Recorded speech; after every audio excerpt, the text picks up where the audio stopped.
to the Bomb Hole. Bomb Hole Podcast. It's going to be very hot. It's going to be very uncomfortable for everybody. The Bomb Hole. We're gonna slide down them big hills, you know what I mean, on the big, nice burgundy snowboard. All right, we are back here in the booth at the Bomb Hole, which is presented by Pub Beer. Now, you know how we do this. We got to start it off. Stony Butts, how are we doing today? So good, my dog. Whew, that's a good one. That's quality. Thank you. To my left, we have Jeff Pensiero in the booth. Jeff, how we doing? So good, my dog. Not bad. Well, Jeff, we are really happy to have you in here today, and I got to give a brief intro. Not all of our listeners maybe are familiar with who you are, what you've done. Most notably, founder, owner, visionary for Baldface Lodge, one of the most iconic places to snowboard in the entire world. Formerly sales manager, I believe, at Crap Snowboards. We'll talk about all that stuff, but also icon of the sport in protecting its culture, somebody that really cares, somebody that's really important to our sport. So I want to kind of emphasize all the things that he's done and doing and cares, and we're really happy to get into all things with you here today, Jeff. I'm excited too. Awesome. Well, I think we're going to kind of hit the ground running here because, well, when I was doing my research, you sent me a letter. What can snowboarding learn from Craig Kelly? And I know you had a very close relationship with Craig Kelly. So I want to see if you want to just elaborate on that. Yeah. On that. So Stefan at Pleasure Magazine wrote me and asked me if I'd write something for Pleasure Magazine, which is a German magazine. And I've gotten requests to write things before, but I'm not that intrigued to do it. And I don't spend a lot of time writing.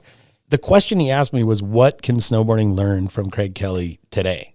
And I thought that was really interesting because it was looking ahead instead of looking back or telling the story. And it sat in my head and festered for a while. Like, God, I learned so many cool things, even in retrospect, from that relationship that really carry on, that are just good. They're like Stoics, you know, the Stoics. He was like stoic with his wisdom, and I'm older now, and I can look back and really see those gems. So I tried to distill it into a few paragraphs and kind of share it with the German reading audience of Pleasure Magazine. Totally. And there's a bunch of stuff that stuck out, and I really enjoyed the part about being very present in the moment. Yeah.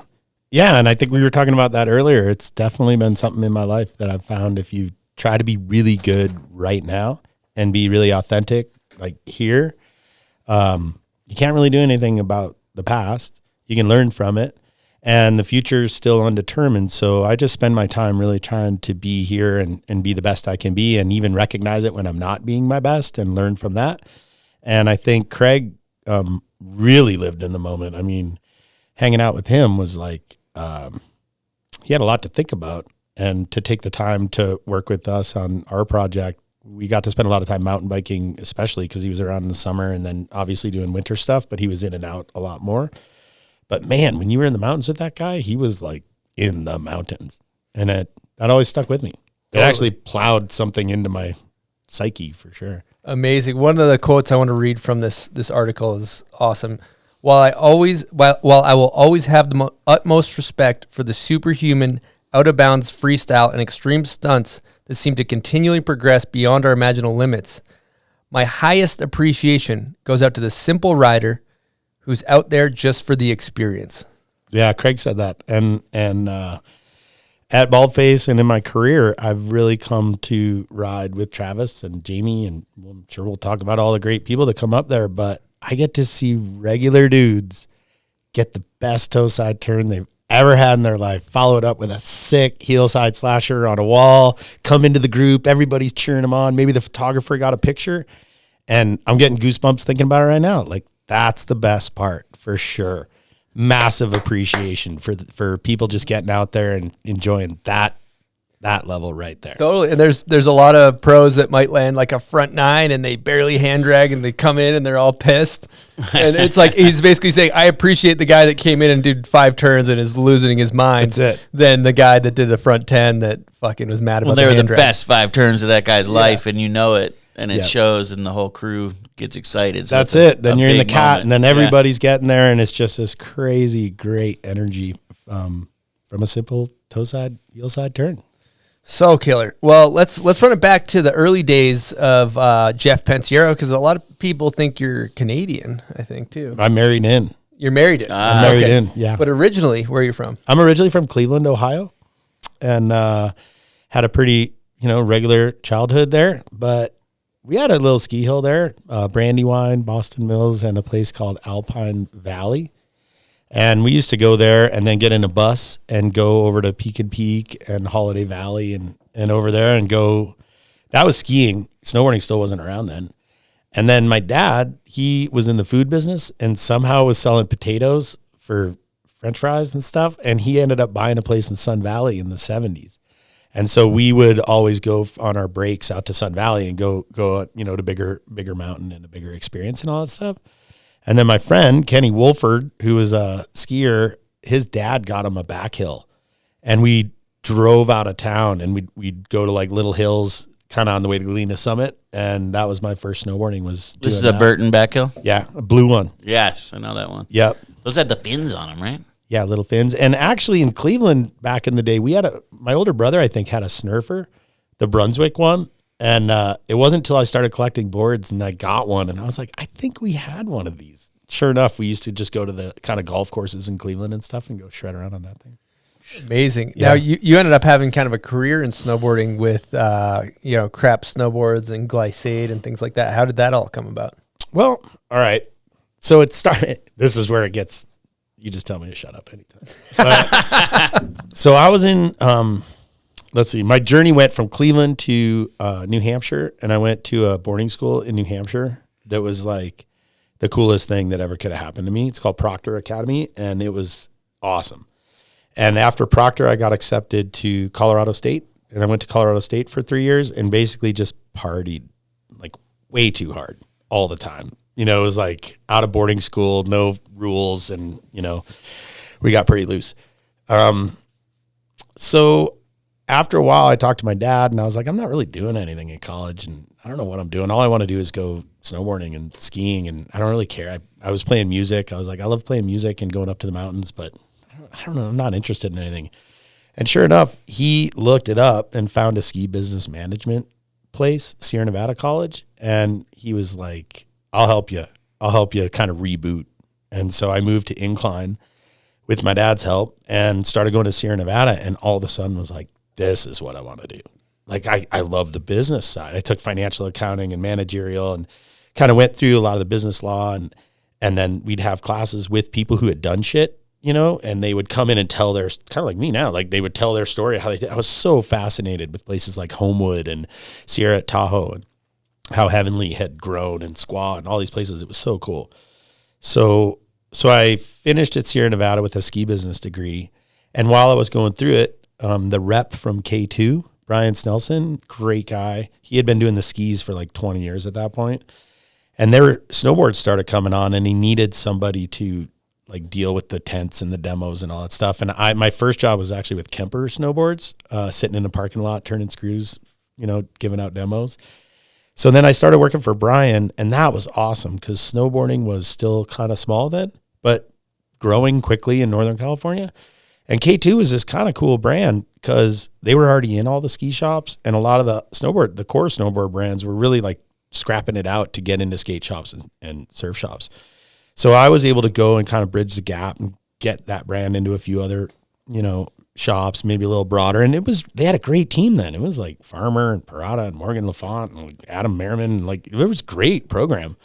So Luke Edgar was running that with, who should be on the bomb hole sometime. Yeah, get it. Brent Turner and Jason Kasnitz and Haley. They were just these awesome mentors at that time. And I got to work with all these K2 reps that understood business so good. And so I really learned a shit ton there. But then it was like I was doing all the work and I wasn't really making any of the money. And I kind of realized like, oh, that's how it goes with like big companies, There's a lot of cogs in that machine. So I was like, I want to go work for a small company and see if I can do some cool shit. So Greg Pronko had Glissade, and my buddy Rusty Dobbs, who is a legend. He was the Volcom and the Lib rep back then in Northern California. Yeah, Rusty. We could get into some Rusty stories for sure. So Rusty got me a job at Glissade, and they were just small out of Chico, California, making not a ton of snowboards every year, but really high quality stuff. And they made their own materials and they built their own presses, and they were all engineering geeks from University of California, Chico. And it was awesome. And we had that company going, and we hired a Japanese distributor, and then we hired a South American distributor. We got a European and a Czech distributor. And like that company started actually doing stuff, and it was really cool. And after like 3 years, the company's growing, everything's good. And I was like, God, I'm still not really making any money here. Like, I'm helping those guys out, but God, I see it. The path is there, but I don't really have anything in it. So I was 27, and I was like, I'm going to just take some time off, and maybe I should start a company. And maybe if I fail now, then it'll be easier to go work for someone else, you know? So my girlfriend, I'm really getting into it. Yeah, let's go. That's what it's for. It's a podcast. This is interesting. It's great. I completely fell in love with the girl in Sierra Nevada College who was a ski racer, and is a key word, but she was a ski racer, and I was doing some tech work for the skis and the NCAA racing or whatever it is. But man, this girl, the second I saw her, I was like, wow, you know? I don't know if you guys know, but when you find the one, like you freaking know, right? Yeah. I was like, holy shit. But she didn't really see it that way. So we dated for like 3 or 4 years in college. And then we broke up, and she really wanted to go to India and go see the world and go down that path. And all I wanted to do was be in the Cascades and go hiking and go check it out. And like, I was finally made it to Lake Tahoe. I mean, it was killer. So we broke up, and it was really sad. And I decided I was going to quit my job and start something awesome, but I didn't know what it was. So I kind of floated around. I was guy with truck in Lake Tahoe, which was an awesome job. That was actually my last job, but I had an ad in the back of the paper, guy with truck, and I'd go deliver refrigerators to people or pick up their garbage or sweep out their driveway. Anything a guy with a truck can do for somebody. Man, guy with truck. It was awesome. That's a great company right there. I had cash in my pocket all the time. And then people would leave after their vacation and be like, oh, you can have all the food in the fridge, whatever. And like, yeah. It was awesome. And everybody needs a guy with a truck. Huh? Guy with truck. If you're looking to start a business, just start with a guy with truck. Yep. Take it from there, huh? So anyways, in my wisdom of 27 years, I decided I should really probably go on a heli skiing trip once in my life before I totally cratered it out.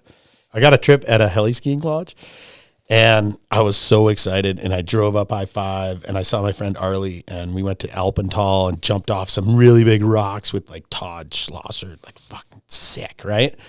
But I hurt my ankle really bad. And I called him, and I'm like, I can't come. I hurt my ankle. And they're like, too bad. You already paid for it. And I'm like, well, yeah, but I broke my ankle. Like, they're like, yeah, no.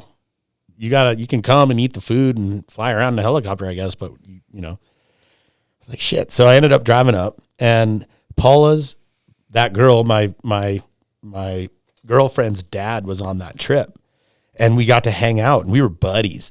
And, you know, he's like, are you guys talking? Are you friends? You know, because we were really good together. And I was like, not really. It's just too hard. You know, we're like kind of done. And he was like, well, you know, she took a job as the editor over at a newspaper in Nelson. You know, like, you guys should go say, hey, like, whatever. Like, you know, you guys are great together. All right, Bruce, great. The hugs, whatever. And I made it to Salt Lake. No, not Salt Lake, Seattle. And I hung out with my buddy Arlie, and we had this, like, the big 27-year-old talk about life and everything. And it was like, either you drive south on I-5 tomorrow, or you drive west on 90 or east on 90 and go to Nelson and go see Paula again, see where your life takes you. So sure enough, I drove over to Nelson, and yeah, that's really when it all started happening, because Paula and I got back together like pretty quickly after that. We saw each other. We were like, this is super for real. And then, yeah, it was crazy. Like, so then I had a partner, Jim Fraps, who I can't say enough good things about.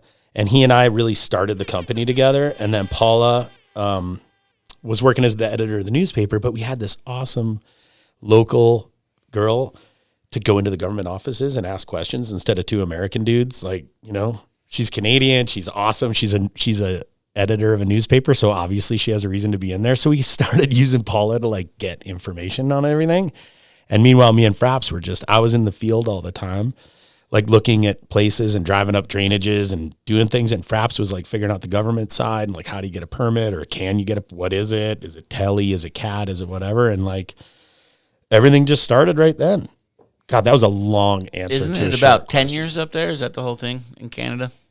Well, tenure is TENURE, and it just means like you have a right to use the land commercially. Oh, gotcha. It's actually what we have is called a license of occupation. Everybody calls it a tenure, but it's a license of occupation on Crown land. And that gives you the ability to use it and all that. It gives us the ability to have exclusive commercial backcountry recreation rights. And that's why the sledders can kind of go in if they want. Yeah, they're public. Yeah. They're public. Probably. How did the locals feel about you, like getting a land up there and all that, not being an American? I mean, you know, I don't know if it was so much that I was an American or not, but I think people felt like they do now. It's not a new feeling that there's just too much development, too much, everybody squeezing everything. Everywhere, yeah. Everywhere, everybody feels that. And so, you know, I took the approach of really like, we had a lot of public meetings. I didn't put my finger on a map and say, we're doing it here. I was like, where do you guys think we should be doing it? I went in with maps and I'd be like circling shit and be like, oh, that's your watershed. Yeah, let's not go there. Oh, this is a snowmobile spot. All right, we won't go there. Like, so I really tried to like hear and listen a lot. We hosted a lot of meetings and we just spent a lot of time trying to really find a place that made sense, and heard a lot in the process. It's like my approach was that I don't know shit. All I can do is sit there and learn shit, but I didn't know what I was doing, you know? So it was really all about going in humbly to the government office and listening at those public meetings. And we put our tenure like management plan at Oso Negro, so it was available to anybody to read. And so that if there's any of this going on, it was like, well, it's right. This is the, you know, go read the piece of paper. So we took quite a long time before we actually selected the place, which Craig and Buff were part of picking that out too as they came on. And yeah, I mean, the public has a right to be pissed off when you know, things come in, and you should feel a little threatened all the time. You know, you should make a guy like me like earn the right to use public lands, and I should be held to a high standard and accountable. And that should be like, on a piece of freaking paper, you know, like, yeah, it's a contract. I can't be a messy Marvin up there and fuck up the environment. Like, I can't do it. It's bad enough we drive cats around everywhere. So we got to be really careful with that stuff. It's super important. So I'm kind of glad it's really hard to get one of those things. Yeah. Well said. Well said. Now, in regards to the early days of Baldface, I have a guest question from none other than Shane Johnson. Here we go. Hey, Jeff. Shane coming to you from Tribute. You and I go way back, buddy, 22, 24 years, and I can't thank you enough for all the business advice along the way and being invited to be part of that early crew of Baldface and working with you up there was incredible. My question is around the early days. You know, how did you get from Nelson, BC to where the dream lives now? You know, from jumping into Agent Orange to dealing with shotguns being pulled on you to the whole ordeal. There was a ton of great stories inside of that, and yeah, I figured that'd be a good one for the listeners. Thanks again, you guys. Shane, that kid, Give him an air horn. he's awesome. Yeah, Shane worked at a shop called the Rip and Giraffe up there. There was like a crew of young guys that had a boss named Jason Dickey. He just passed away. A great guy. And that was the snowboard shop in town, and it was down in the basement under another store, and it was the first place I ever walked into kind of wondering what was going on with snowboarding culture. And I met a kid, Shane was working there, and then I met a kid named Moss Patterson, who is, he's a total legend. He won the Sick Bird Award at Snowbird a couple times on skis. He was kind of that Seth Morrison era, and Moss is just, I can't say enough great things about that guy, but guy from California rolls into Nelson, BC, walks into the snowboard shop, and I'm like, hey, I'm not from around here. What's going on? Like, what would you expect that kid to say? Right? Like, yeah, go walk up there, you know? Moss is like, pick me up at the hitching spot tomorrow morning, 7:00. We'll get early ups on the chair. You know, my friend's uncle is the head of, you know, all right, go pick this kid up. And we went to Whitewater. If you've never been to Whitewater, you probably wouldn't understand, but that resort is like a mini Baker, or it's like, it's an amazing little spot. You got to hike a little more than Baker though. But Moss starts taking me to these lines. I'm from Tahoe, and I like riding alpine and squad, going around and, you know, shredding hard. The lines there are just the next level up. And Moss was showing me all the sneaky spots and whatever. And so we became pretty fast friends, and then Shane started helping out. And I had this little local crew of homies that whenever we wanted to go on a mission, since I sucked at snowmobiling, everybody did, and snowmobiles sucked back then, you would need dudes to shovel out all the snowmobiles at the end of the day. We would basically go up a drainage till we'd get fucking so stuck and then spend like an hour shoveling everything out, turning them around, and then we would go snowshoeing up into the mountains for the day so that at least when we came down, there'd be like beer and sleds pointing the right way on the way out. Smart. Yeah, that was pretty much our technique. On the old Indy triples. Oh, yeah. Oh, yeah. Those were hole diggers. 900s and shit, yeah. Handlebars like down by your knees, like getting up there. No mountain bar. It was so crazy back then. Like we used to side hill this slope that's a cut block on an avalanche path that comes down. And you come on the logging road and then there's this, it gets blown over. So you got to side hill, throttle down across this thing and make it to a logging road on the other side. Like 2 years. Generally got stuck there every time. And then I go with a buddy who is like actually a snowmobiler. And he watches me try to side hill this thing. And he's like, what are you doing? I'm like, fuck, this is the part. So just like probably need you to come again. We'll see. And I'm like trying to side hill this thing. And he just drops down to the bottom of the clear cut, goes to the corner, drives straight up to the corner, turns it in. I was like, oh, that's how you do it. Right. They go uphill really good. Yeah. So that would be a lesson. And like we used to, all right, the two stories Shane are talking about are we used to meet at the Prestige Marina in Nelson, and our tenure is on the other side of a lake. So we needed a boat to get across to this little dock in this little community that was quite remote at that time.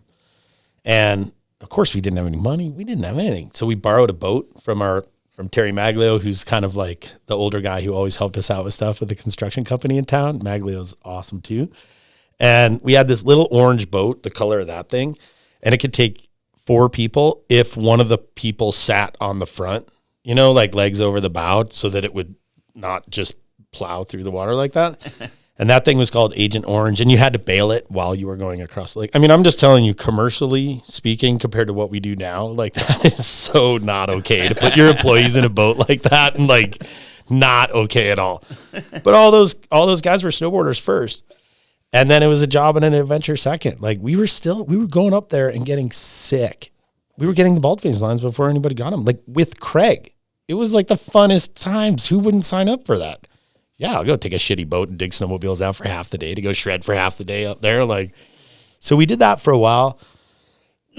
And then, I got shotgun shot at me. We had there was one guy down there in that crazy neighborhood and he just hated us. Right. But he maybe had some addiction problems.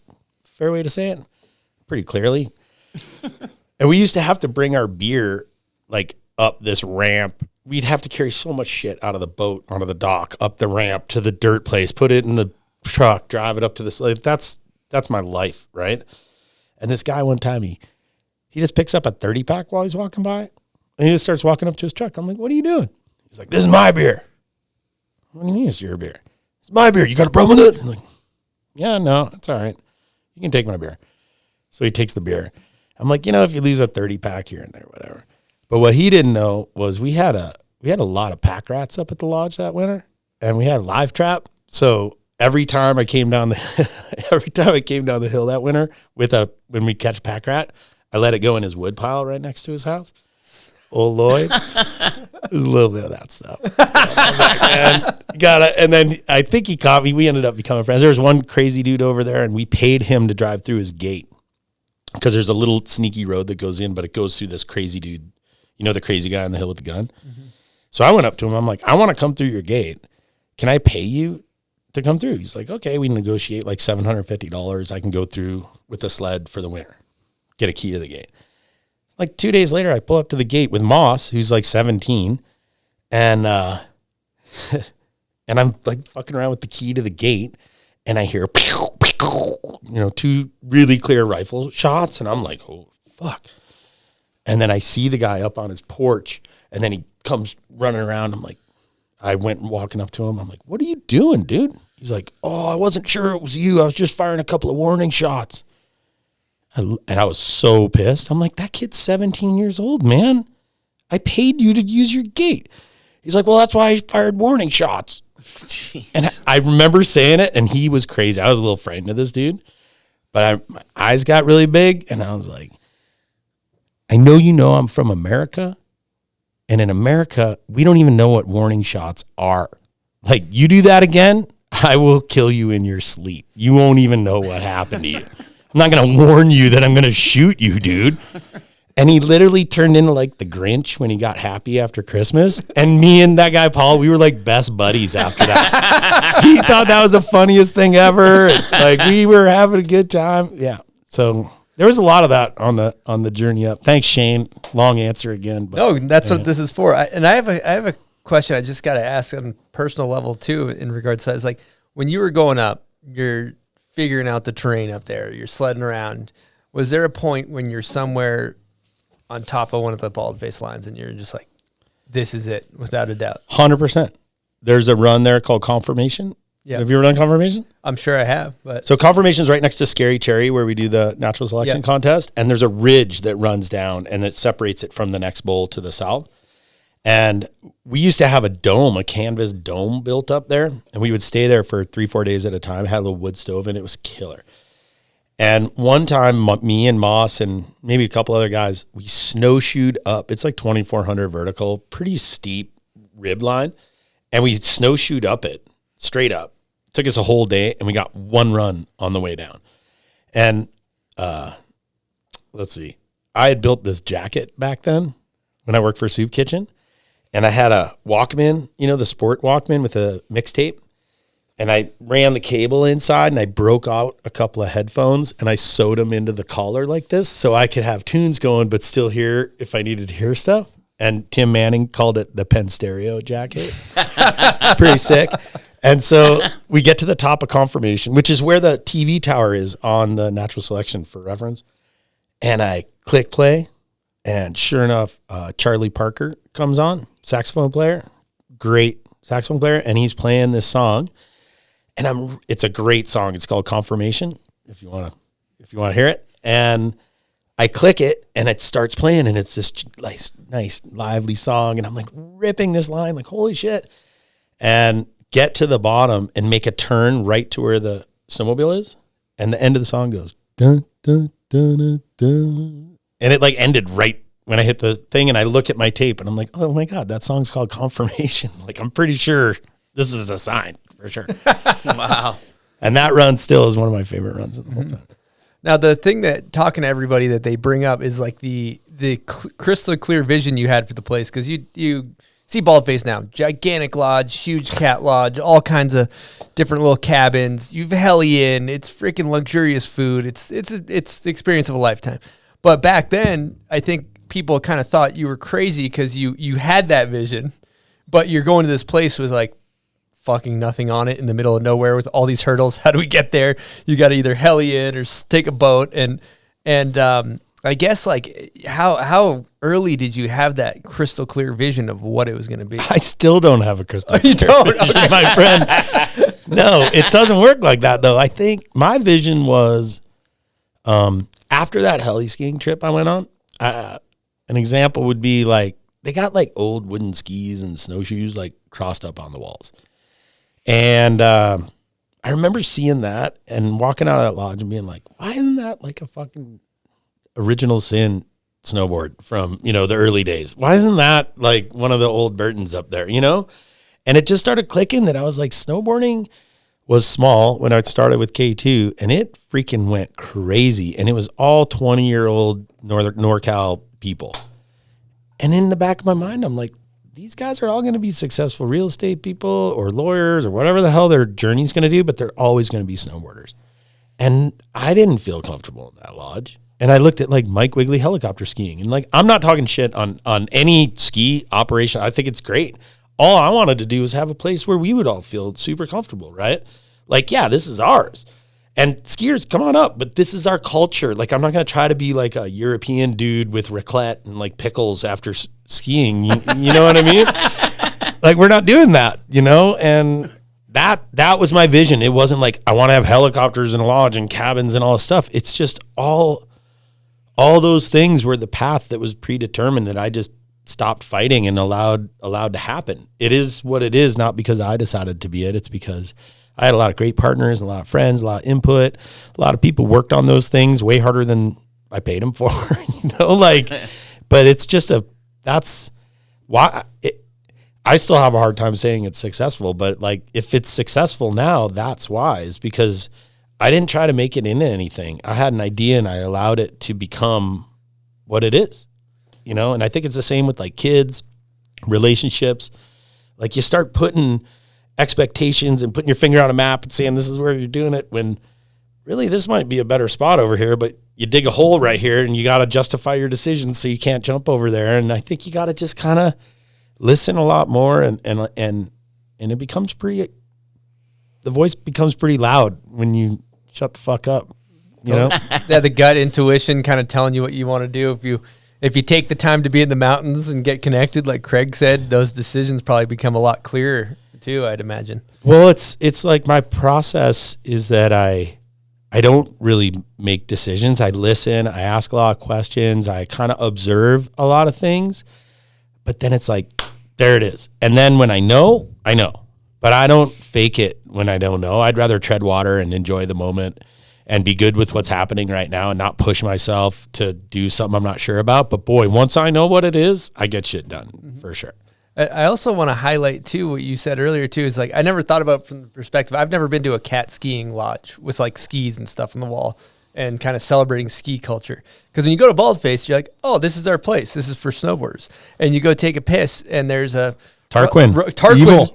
Evil, like a machine gun graphic on the wall, and there's every board on the wall is like this iconic these old snowboards, and you're taking a piss, and you might be a little tuned up, and you're like, this is fucking awesome, Well, like one of the things we did originally was like, I got a lot of friends in snowboarding, and snowboarding, to snowboarding's credit, and I'm not somebody, I love this industry. I'm so honored to be a part of it, and my perspective is like, this industry is so freaking generous and supportive of great ideas and great people like yourselves and like my thing, that people are just sending free snowboards, bindings, whatever the fuck you want. Like, yeah, dude, can we get some of that? Can we get some of that? Because I wanted my customers to have the best possible experience on the newest, coolest shit. When fish were coming out, G was sending them out, Burton was supporting. It's like so cool, right?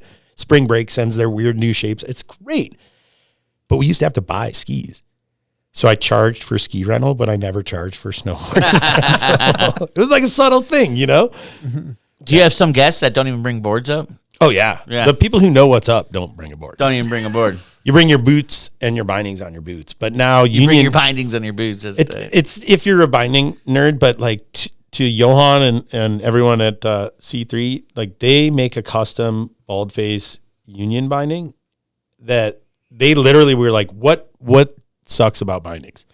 And I'm like, in variable snow, you get the clogging, and it's okay, we're going to make a base blade for that. Okay, we're going to do this. We're going to do that. We're going to make it so the straps have holes so it clears the powder out, and like the Baldface union binding is fucking sick, and we have shit tons up there. So now everybody just rides. Just bring your boots. Yeah. Wow. I have a Patreon question for you from Benny Pellegrino, and he asked, can you tell us about your first meeting with Craig Kelly?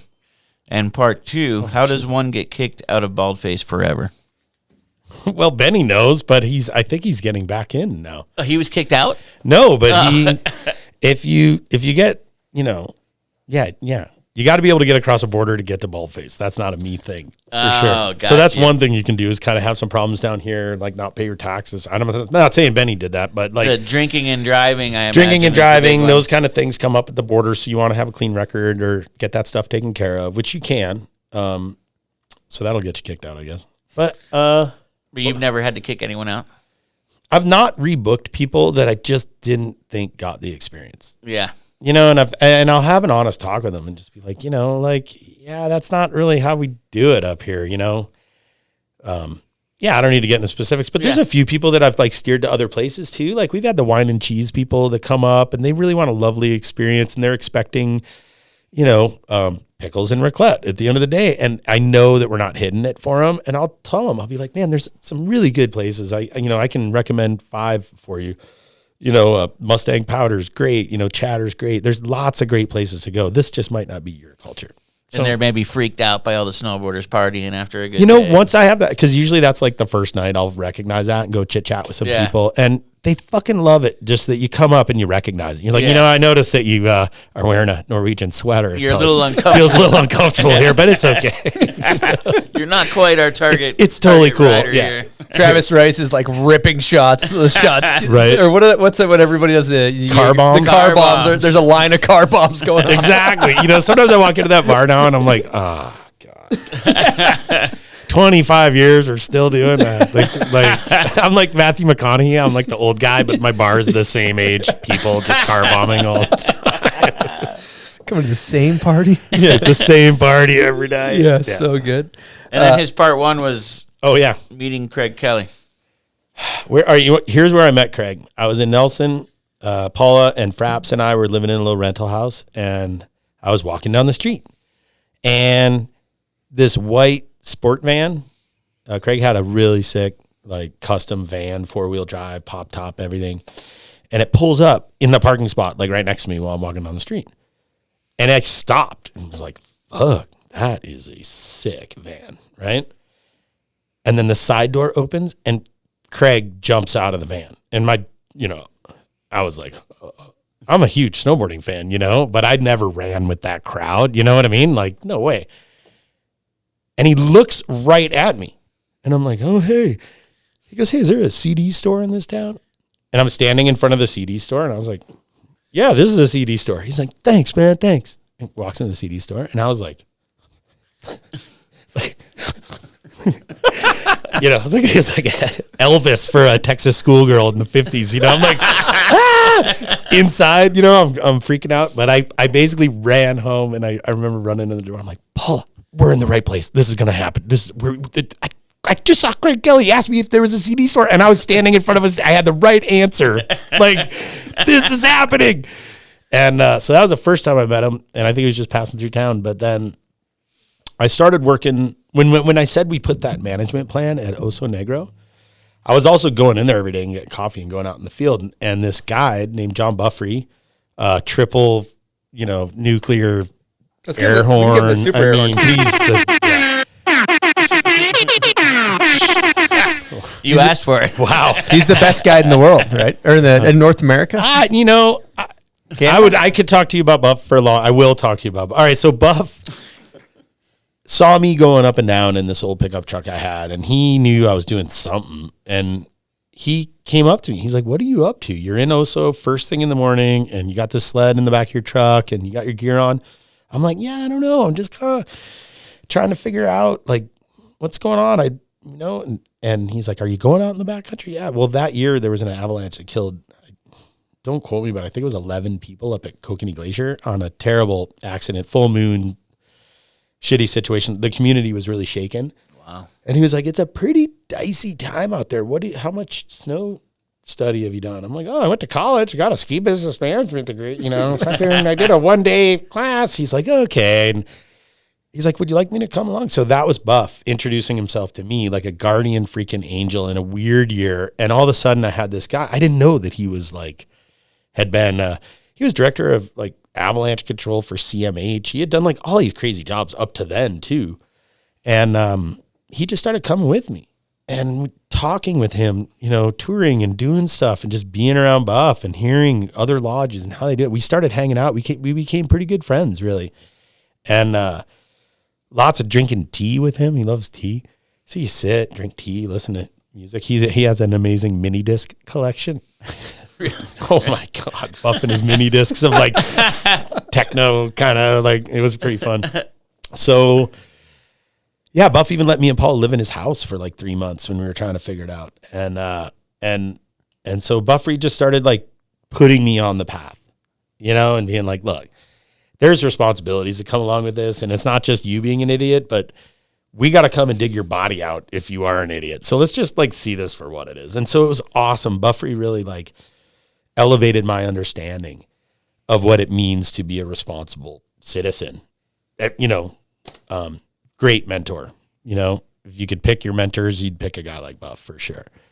So Terry Maglio too. I'll tell you. I got so many people in the story. It's just bananas, man. It's bananas. My gratitude to everybody that I'm not mentioning is who has helped in this thing is crazy. But so Buff and I were talking and this and that. And then one day he's like, hey, you want to come over and have a game of chess? I got a friend in town that might be interesting. Yeah, I'll be right over. And I walked in and he was having a game of chess with Craig. And he was like, hey, why don't you tell Craig what's going on, what you're thinking about doing? He's got a lot of experience. He's a part owner at Island Lake. He's been, everywhere, everything. And I remember I backed out of the room just to like get my shit together for a minute. I was like, Buff, you got to tell me that, like, it was a random game of chess. And I looked at him. I'm like, how do you know Craig Kelly? He's like, I was his private guide over in Iran with Ari Markopoulos. We just did this great trip. I'm like, thanks for telling me, dude. Like, okay, hi, Craig Kelly. Nice to meet you. And he's like, let's have a game of chess. Like, pressure's on. Don't blow it, Pensiero.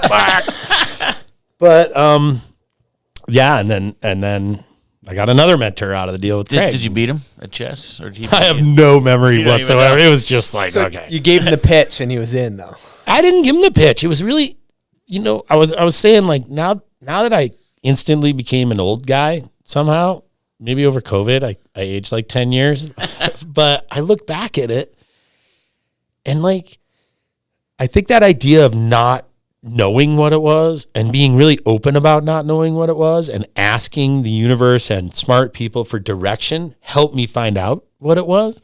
So I wasn't coming to him with some big idea. I was coming to him with like, what do you think if snowboarding had a place where we would have snowboards on the wall and a fucking, art scene? And it resonated with him for sure. And I was like, what if the guides actually pick the lines and they don't stop at the front of a fucking flat, so you have to take your board off and hike across while some ski guide's like, okay, snowboard, how many snowboarders does it take to change a light bulb? You're like, fuck, dude, just guide me to the other side of that flat, you ding dong.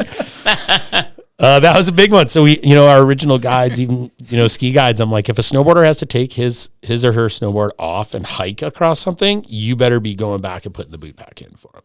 That's bad. In my opinion, that's just bad guiding. So like we've kind of snowboarded up our program, and it makes sense. It's better anyways, right? No shit. Yeah. Yeah. I wonder if they just do that on purpose, huh? The skiers stop at the beginning They of do. a flat. They do. They totally do. They do. Yeah. It's like one of them. It's like, no skiers. There's no skiers watching Bob. No. Oh, there is. There is actually, and they love it. They love when we make fun of them, I guess. Well, I married one, and all I can say is she snowboards now all the time. So. Does she still ski? Once in a while, and I'll tell you, it's a very exciting. My wife is an amazing person, and she is a really good skier. She was like a ski racer first year in Nevada, and won all sorts of stuff. She knows how to ski, and there's something kind of when I see her ski. This guy's got a ski fetish. I kind of do, yeah. She's just so confident. It's the confidence. I mean, to watch, I don't know. I mean, just to watch anybody with that much confidence, and that's what we're all about with backcountry snowboarding and backcountry skiing and stuff. But boy, you put the ski racer mentality on like a red mountain on a groomer where it's just fall away and they're like, it's pretty, I can't do that on a snowboard. Yeah. Yeah, they can hammer some groomers. I'll give them that. And they go fast. Yeah. Well, one thing too, I've been curious about the whole time we've been talking is you have this giant vision, or maybe it's not giant. You have this moldable vision of what it is, but it requires a tremendous amount of capital to get this thing. So how the hell did you go and say, hey, we need some money for this lodge? Yeah. Bitcoin. I bought Bitcoin. Oh, you did early. Bitcoin? Was it NFT? I bought Tesla in 98. Before it was even I got an inside tip, but yeah, that did really well for me.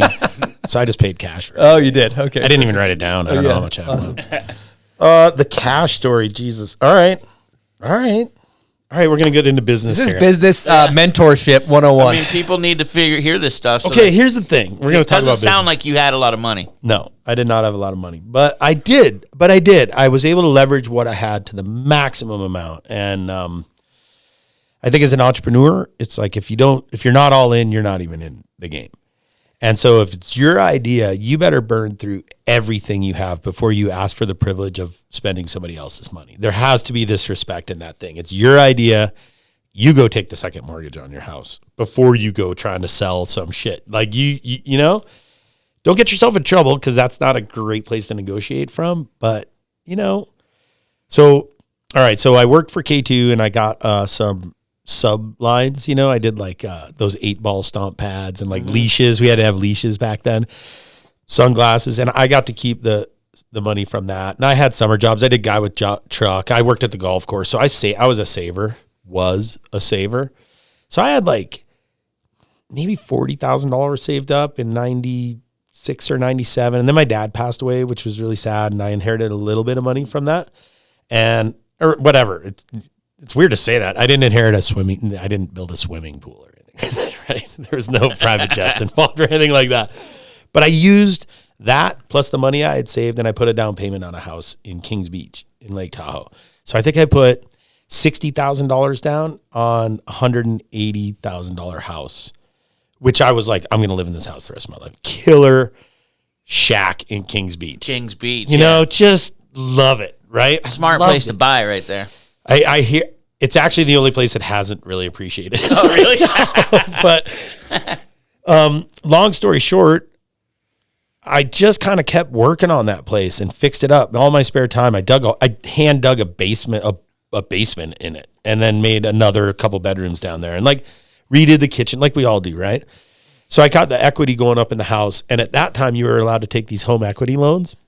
So I had a mortgage, and then I got my first home equity loan, and then a friend of mine was a mortgage broker, and she's like, "Do you know about stated income, mortgages?" I'm like, "No."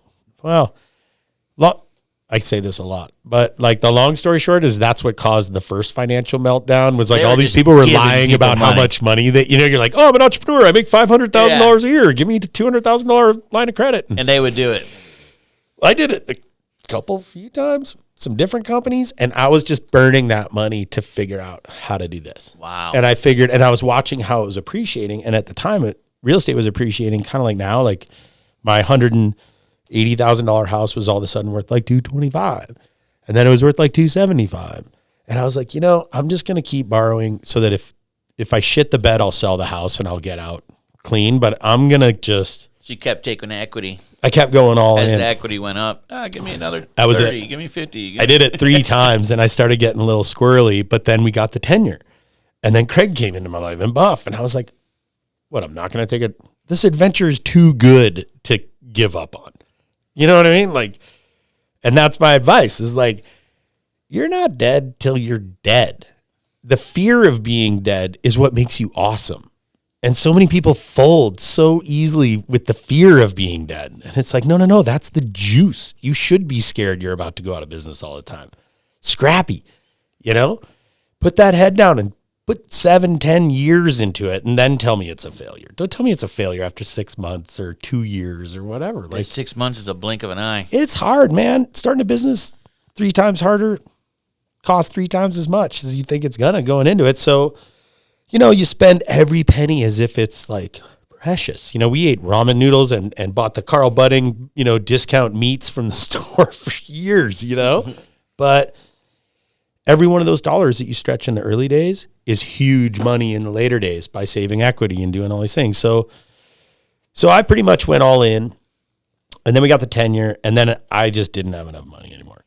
But I was remodeling my house again in Tahoe, and the electrician was this guy named Brian, also known as the Tuna Man. And he was really into that band, Hot Tuna, toured around with them. So you called him the Tuna Man? He was the Tuna Man. He'd been to like 400 shows. And he starts telling me about, I'm talking to him while I'm pulling cable in the basement, trying to, pull the electrical, and he's doing the hookups. He's like, "That's a great idea, man. Snowboarding lodge, BC, chasing your girl up there. Like, you're living the fucking dream. This is amazing. Your story's great. You got a business plan?" "Yeah. Let me get a copy of it." So he took a copy of my business plan. In the back of my mind, I'm like, oh, maybe this guy's like really loaded, or he wants to invest. Cool. Everybody you talk to when you're starting a business is like, oh, Yeah, they all want to hear about it. Wonder if this guy will give me 50 grand to keep the fucking train on the tracks for another week, So Tuna Man ends up taking my business plan to this rich guy's house in Lake Tahoe, in Incline Village, and puts my business plan on this serial entrepreneur's desk that he knows. And this guy's name is Rob Lohan. He was my first partner. And he was awesome. Oh, wait, that's not fair. So I can go back. Well, anyways, Rob became my partner, and Rob was my first, like, you got to do a lot more work on this before you can start asking for a lot of money. He's like, I need 6 month, 9 month, 1 year, 3 year, 5 year, 10-year plans. What's your exit strategy? How much of this is debt? How much? And he made me like really understand that a lot better. And like I said, Fraps, my business partner back then, was with me every step of the way through all this stuff. We were just like, we were a great team. And so, yeah, Rob came on. Previous to that, it wouldn't be fair to say that, like, right after I ran out of money, it was like November, and we had the tenure. We had a couple chainsaws. We were like cutting down trees, making some cat roads. We didn't know anything that we were doing, and we didn't have a snowcat. And so my good buddy Arlie, who was in the story a little earlier, who told me to drive west and go see Paula, who is Arlie's the man, he calls up his buddy Nate Mendel, and who's the bass player for the Foo Fighters. And Nate calls up Dave, and next thing I know, Nate and Dave write us checks just enough so we can buy our first super bagged out used snowcat. So I went from like nothing to like, I got the girl, I got Buffery on board, I got Fraps, I got Craig Kelly telling me what to do, and then now that my first money was the Foo Fighters. So it's Dave Grohl? Yeah, it was Dave. It was Dave and Nate. Because he loves snowboarding, right? He didn't give a shit, I don't think. I only met him once. Super nice guy, but I think it was because Nate Mendel is a snowboarder through and through. Yeah. Loves the sport, he's a really good snowboarder. Like, he probably could have done some stuff in snowboarding. And I think he just talked Dave into it. And Nate still comes to this day. Nate is like a brother for sure. Love that guy. So they came in, we bought our first snowcat. Then I got Rob to come in, and that was the idea of like, let's get some real money, build a lodge, do all this stuff. Rob had done very well with the software company, sitting on a good chunk of change and pretty excited to do some cool things. So like, and then I go to an architect. We dropped this lodge plan, had an observation tower in it, a pinball machine room. Like, I designed this lodge. I still have it. I drool over it all the time. And it was going to be like $3.8 million to build this lodge in 2000. And I'm like, all right, Rob, can we have $3.8 million? Well, no, we'll put this much up, and you got to get this much in debt, and let's get a partner. You know, Rob was great, right? Okay, and we're getting it going, and so I sell the season out. We're going to build this lodge.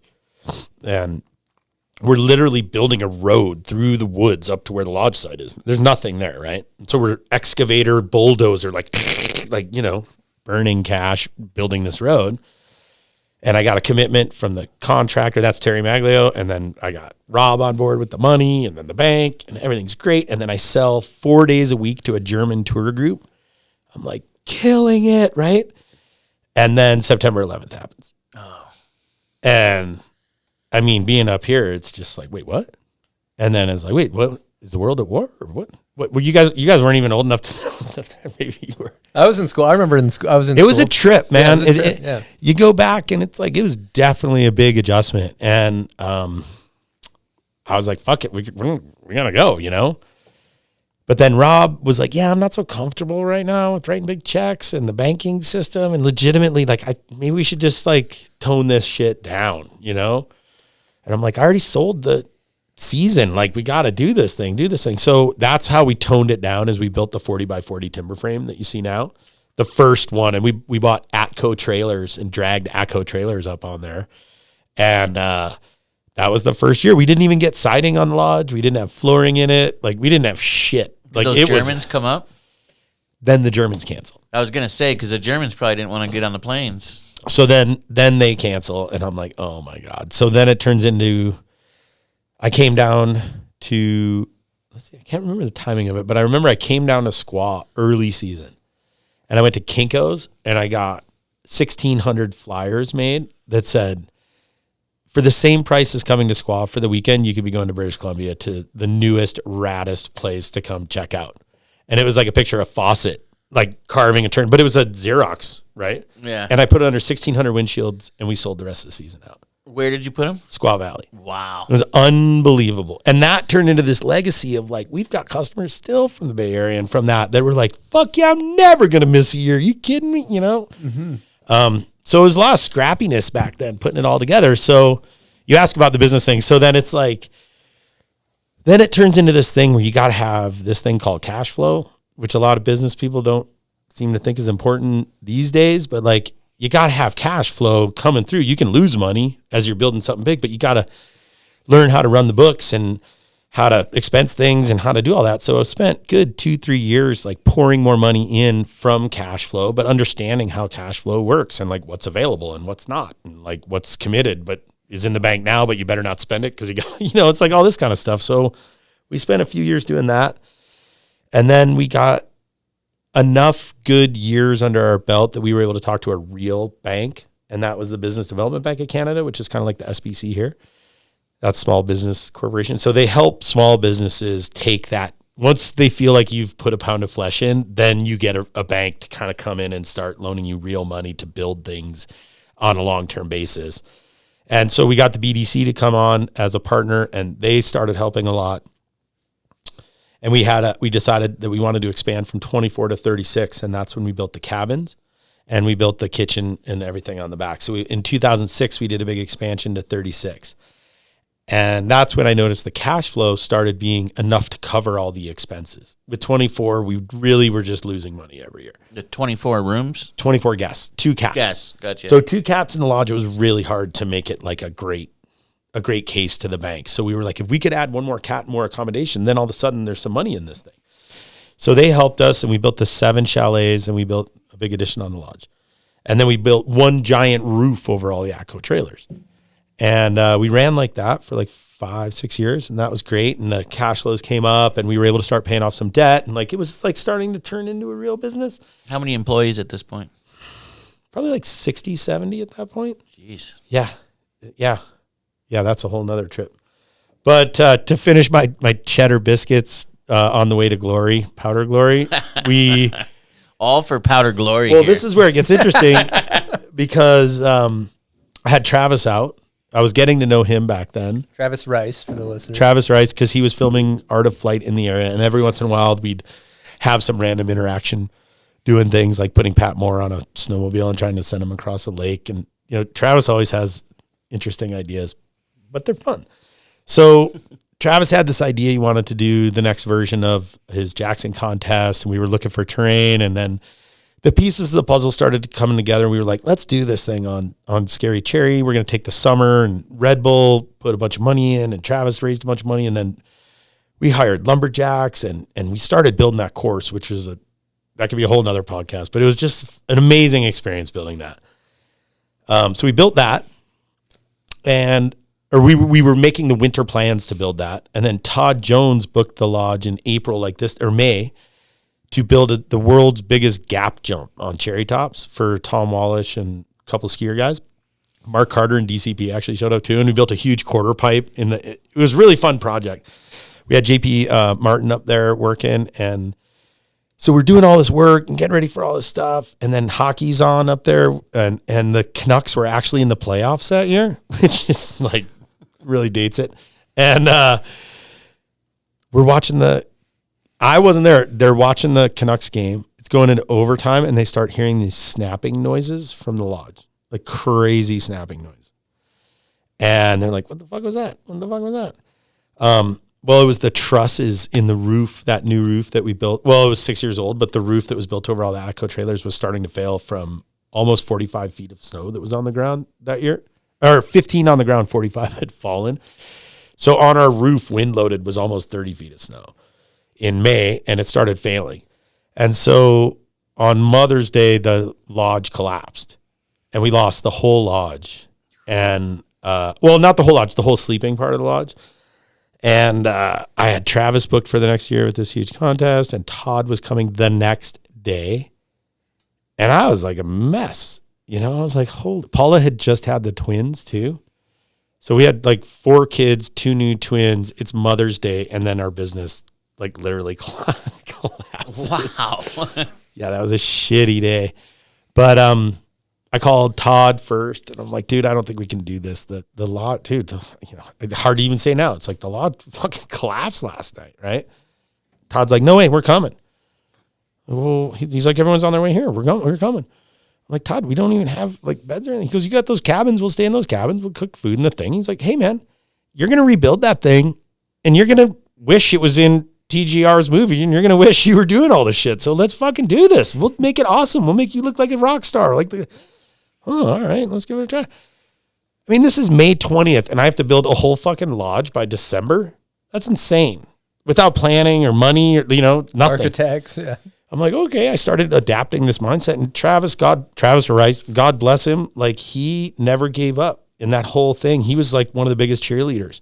And Mark Carter and Brian Iguchi and kind of that squad rallied and snowboarding rallied so hard. Burton booked a whole cat. They heard about it. They're like, we'll take a whole cat at the end of the season if it helps. We'll pay for it right now. Like tons of that. Snowboarder Magazine, Chief did that. Chief did a lot. Chief's the man.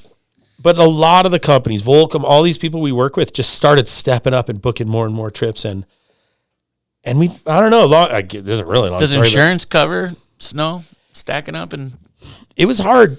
Yeah, it does. But then they have to do a huge investigation and then assign the blame to whoever fucked it up before that. It's a long thing. So they love to pass the blame. Yeah. But we definitely navigated the insurance legal waters and got what we were entitled to out of it and then rebuilt the beautiful lodge that we have now. And then we did get to have Supernatural that year and show the whole world like what we had built. And it was like, God, that was a fun time. That was a crazy fun time. That sounds intense. So amazing. We kept growing and now we're 4 cats and we are paying off debt good. COVID was super gnarly last year for a business like mine to lose an entire year of revenue. But shut down, huh? I still had a lot of expenses last year because my crew is big and I have a big office crew and I got a lot of people that I love and care about. So we kept the train on the tracks as much as we could. But man, that was that COVID, if you know a small business person and they made it through it, they're still struggling right now. Like we're just getting our heads back to where we should be from 2 years ago right now. Wow. And I look at, we're full and I kind of know what I'm doing right now. But, man, for people starting off to get a kick in the nuts like that, it's just my heart goes out to the small business people right now because there's all this help for business and help for government people. There's no help for the small business person.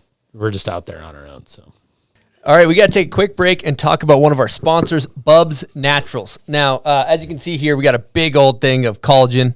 It's a powder protein, and I just broke my collarbone, and I've been taking 4 scoops a day. I got it in my coffee in here, put it in my oatmeal in the morning. I'll make a shake. But basically, if you want to heal quickly, you got to get collagen in your system. One of the coolest things about Bubs Naturals is it's a company that comes from snowboarding. Sean Lake, the founder, used to be a big part of DC. They support us. They support snowboarding. This isn't just a random supplement company. They also make like apple cider vinegar gummies that are really good. Buds, I know he likes to hammer those things. Love those things. Yeah, we eat them like candy here at the office. And if you're getting older and you want to keep snowboarding, you want to come back from an injury, you got to get collagen in your system. I got to get some collagen in my system. I'm going to call Sean this afternoon. Yeah, call Sean. Let's see if I can get some. Yeah, because I'm old and I'm lace you up. broken. Yeah. All right. You want to keep you out there longer, right? Absolutely. Keep 100%. those joints lubed up. And then snowboarders should just support snowboard companies. So if you're interested in supporting Bubs Naturals, you can head on over to their website. I believe it's bubnaturals.com. If not, type it in Google and use promo code BOMBHOLE. And I believe you get 15% off. That's right. And then again, you're snowboarders supporting a good cause.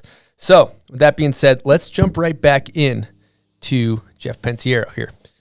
So Sean Lake of Bubs Naturals actually was a pro snowboarder back in the day. And on our first trip, this would have been 99, 2000, he was on the first heli mission we ever did to take pictures with Sean Sullivan, Craig, and Dave Rogers. And it was a hilarious, amazing trip to be able to fly around with those guys and watch them perform. And Sean was he still is a really good snowboarder. Let's give him an air horn. Sean. So one thing I do have to ask too, because you're kind of going through this like not taking no for an answer mentality of like we're making the lodge happen. You keep hitting these hurdles, you keep grinding through, and I don't know. This is kind of a corny question, but do you have any advice for the people out there that are like, I want to start my brand or I'm starting a brand, and they're trying to get through it?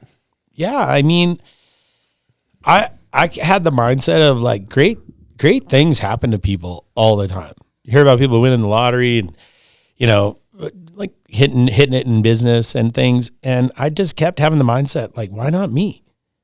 Like, why doesn't that good shit happen to me? And then I started seeing that really good shit was happening to me all the time and really focusing on those wins and not really focusing. I expected to screw everything up. I expected to go out of business trying and then go get another job.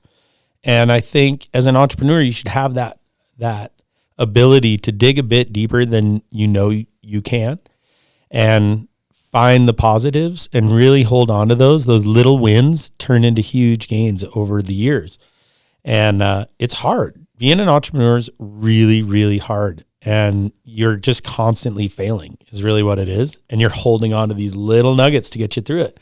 But you got to have that belief in yourself that, if you're honest and you're authentic and you're really trying to do something that's real, not necessarily to make money, you'll succeed. You just have to keep trying and don't get too held up on what it is and all these expectations. You got to just be present, be with it, and let it become what it's supposed to become instead of what you want it to become or think it's going to become. Well said. Too many people focus on those negatives and let them just take them down, and they can't move forward from it and can't get past it. Yeah, be critical, learn the lesson, move on. Don't make the same mistake 2, 3, 4 times. Like that's, you recognize it, you get into patterns and you're not doing things right. And you got to own it, make some changes, adjust, and, have your goal be to be a really well-learned 50-year-old that's had a lot of ups and downs and made it through instead of somebody who quit at this and quit at that.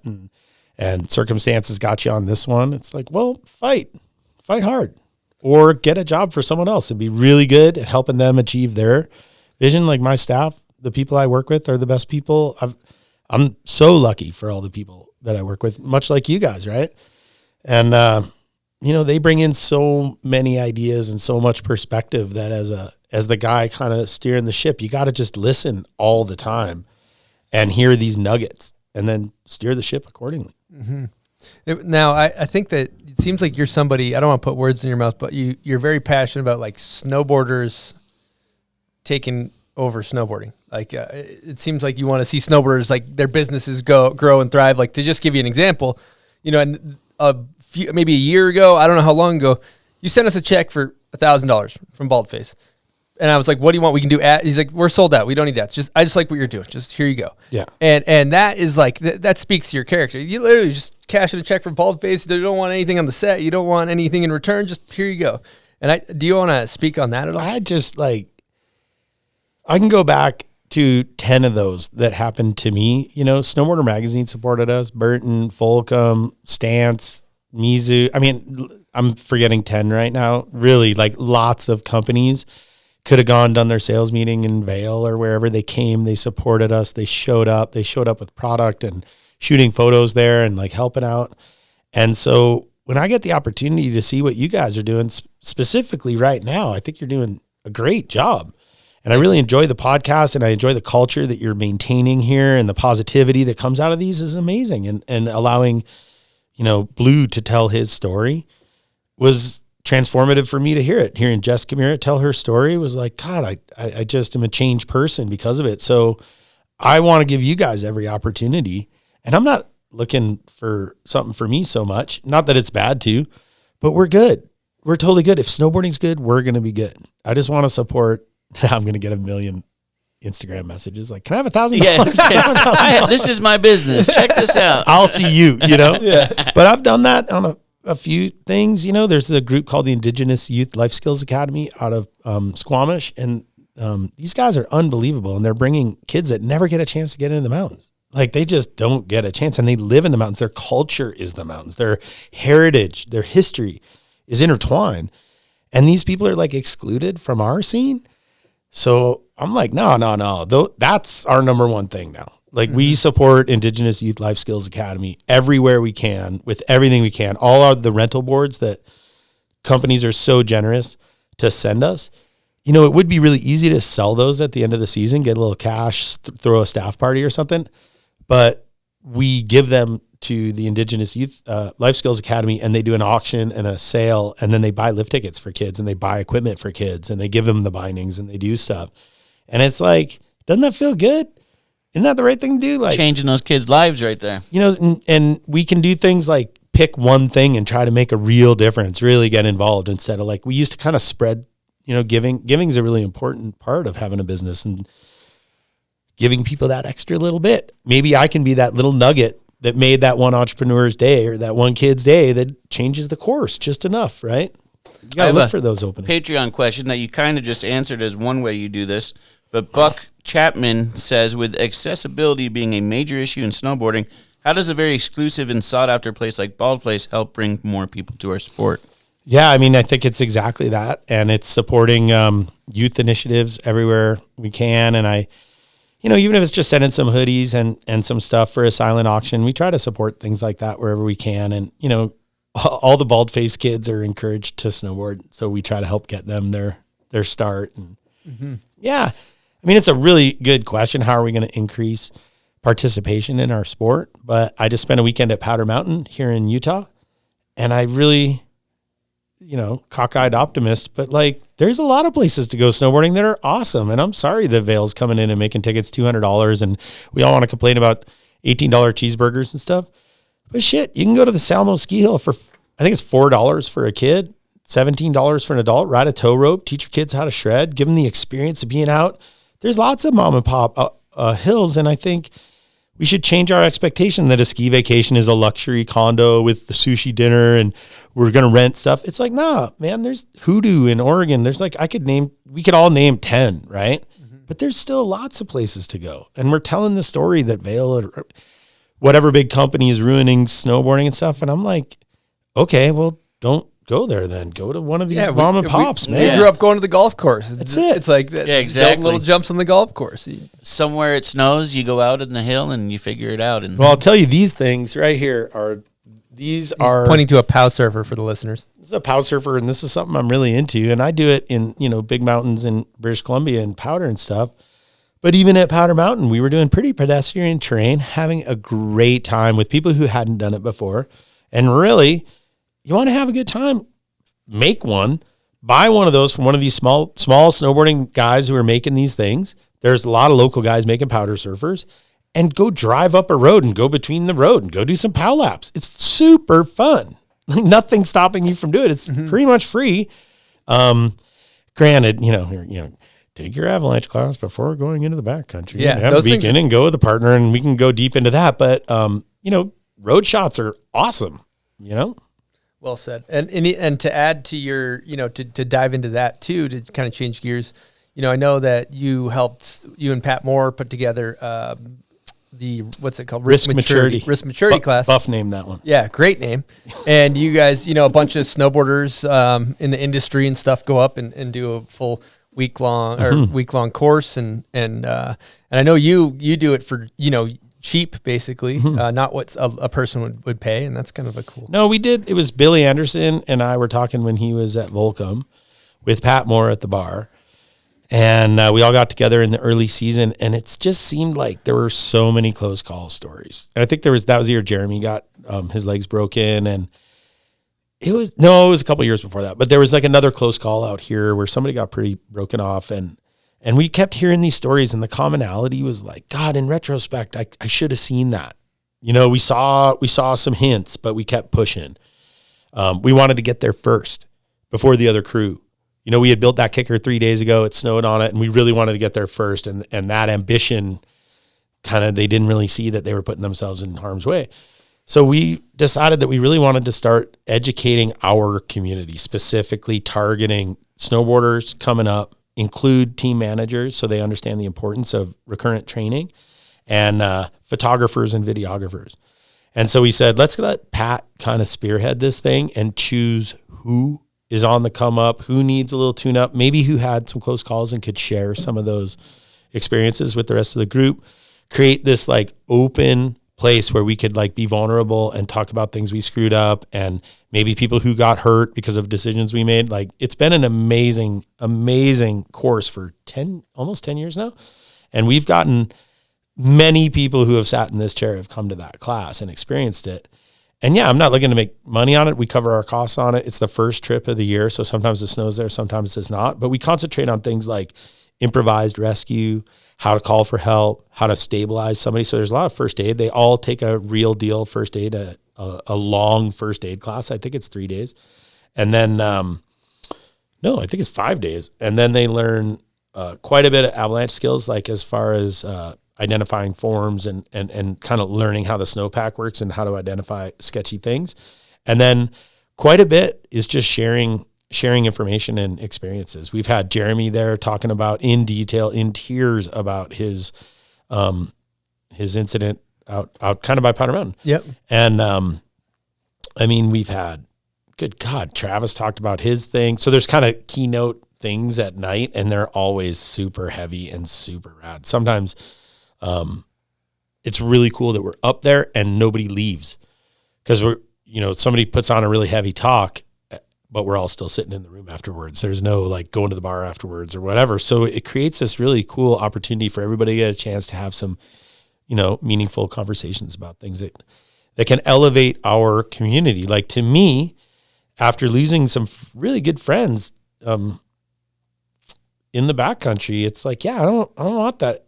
I got this great lodge and all these guides and all this knowledge. Like, let's take care of this right here. Here's one thing we can do, and to the guides, Buff and Dem and Silas and everyone, Joel, everyone who's worked on that class, I don't hear so many calls about these close calls. I hear when we get back together, like, check it out. We pulled out of this. We pulled out of this at Brandywine. There was a bunch of groups going up there and we were like, yeah, you shouldn't go. We dug and we saw this. Like, I really believe we've made like a substantial improvement to the safety of our community. 100%. Yeah. I have a guest question from Mark Fawcett here. Here we go. Hey JP, Mark Fawcett here. Has there been an instance or instances since the lodge was built where you thought, financially or otherwise, this operation might be doomed? And was there a thank God remedy? Mark Fawcett is the thank God remedy for every ailment on the planet. I just love Mark so much. When we started and I had no money, I didn't have a vehicle. My guy with truck kind of killed my truck.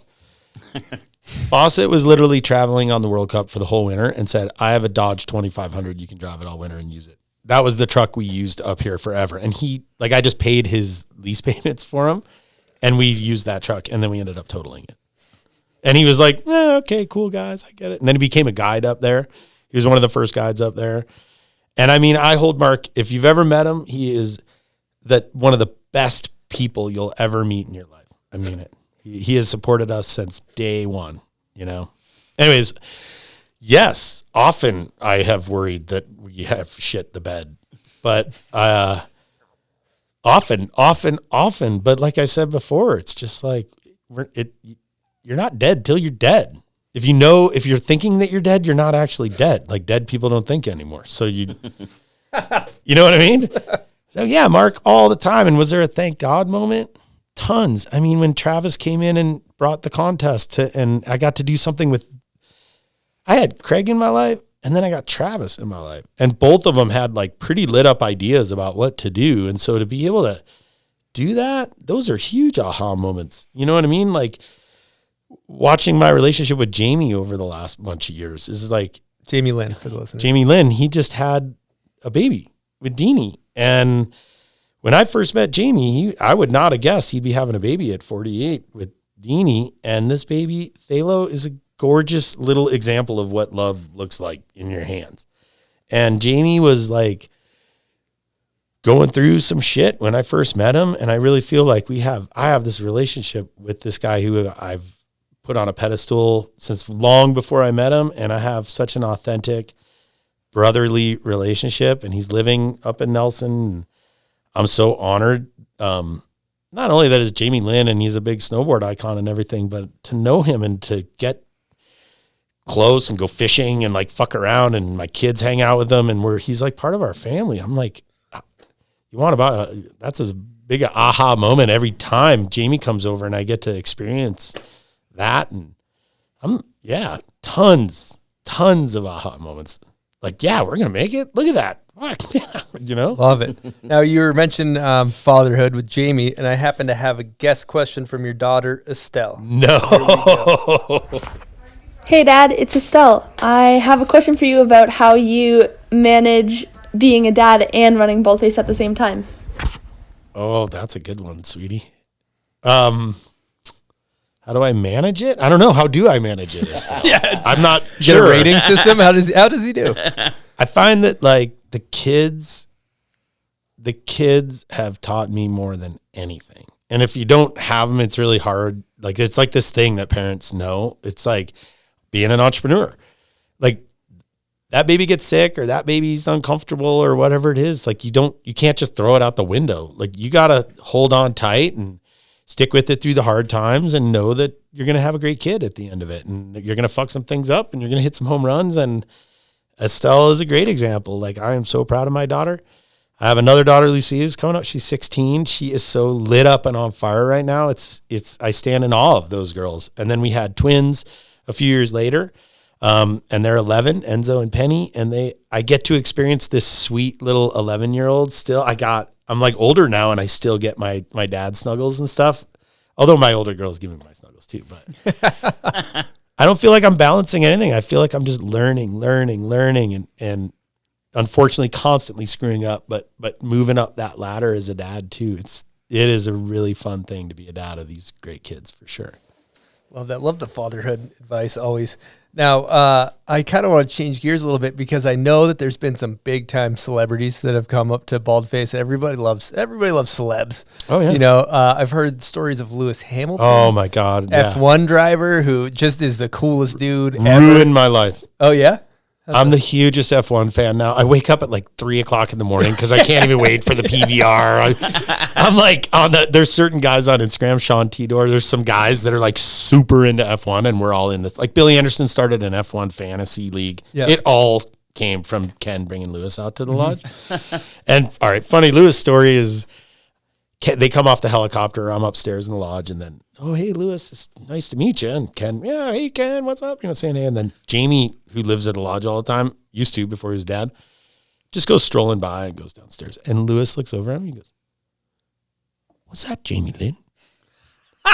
I'm like, yeah. He's like, I'm his biggest fan. No. I love his method without gloves. I'm like, you're a big fan. He's like, oh, yeah. I'm like, well, you want to meet him? Yeah. Wow. So I took him downstairs and I'm like, hey, Jamie, you want to help Lewis set up a snowboard? Yeah, sure. I'll help Lewis. Yeah. Hey, Lewis, what do you do? Lewis is like, I'm a race car driver. Jamie goes, I got a car collection. And that's like where I left it. And I come back down and they're totally gearheading out talking about like what transmission was in a 44 that you could switch into a Packard and do this and that. And I was like, oh my God. Wow. And so they were like partners the whole time. And, Lewis was a hell of a guy. Great guy. Legendary. What about Woody Harrelson? Woody was awesome. Woody, yeah, we actually got a helicopter that day or one of those days, and we go out, and I was like Woody's partner. He's not the strongest snowboarder. He's obviously done a lot of athletic things in his life, but also a lot of, his interests are all over the place. Really into playing ping pong, like super into playing table tennis. And then he showed up in a coat with a New Yorker might buy for a really cold day, like long cut with fur and like whalebone thing. I'm like, what is that thing? He's like, it's my coat. I got it at Land's End. They said this would be good for Canada. I was like, dude, that's good for like north of here, I think. So he wore it and we go out heli skiing and he is, after one run, we get dropped off. It's sunny out. He's just like sweating buckets. I'm like, oh my God, Woody, how's your coat? He's like, oh man, this thing's really hot. So the next day I got a full guide outfit and like put him in the guide outfit. I'm like, this stuff's called Gore-Tex. It's pretty sick. Try this out. And he improved vastly after we did that. Yeah, That's really incredible. Nice guy. Really nice guy. Yeah. Well, I think it might be time to change gears to you know what, buds. Oh, wow. Oh, God. Name that video part. He's nervous for this one.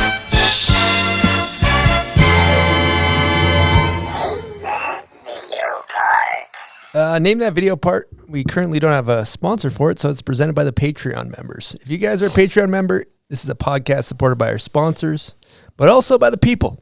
So you can find a link at bombhole.com if you want to support us. Then we can say whatever the fuck we want. Wait, you don't have a sponsor for Name That Video part? Yeah. Sometimes like they sponsor. We have sponsors that sponsor the segment. So Name That Video part sometimes. Just right now. We're gonna find you a sponsor. Yeah. We're gonna find But you. our We got to people- get the right sponsor. Who's the right sponsor for Name That Video part? Well, I see. Here's my take. I think the Patreon is, because the less sponsor money we take, the more we can say whatever the fuck we want. That's true.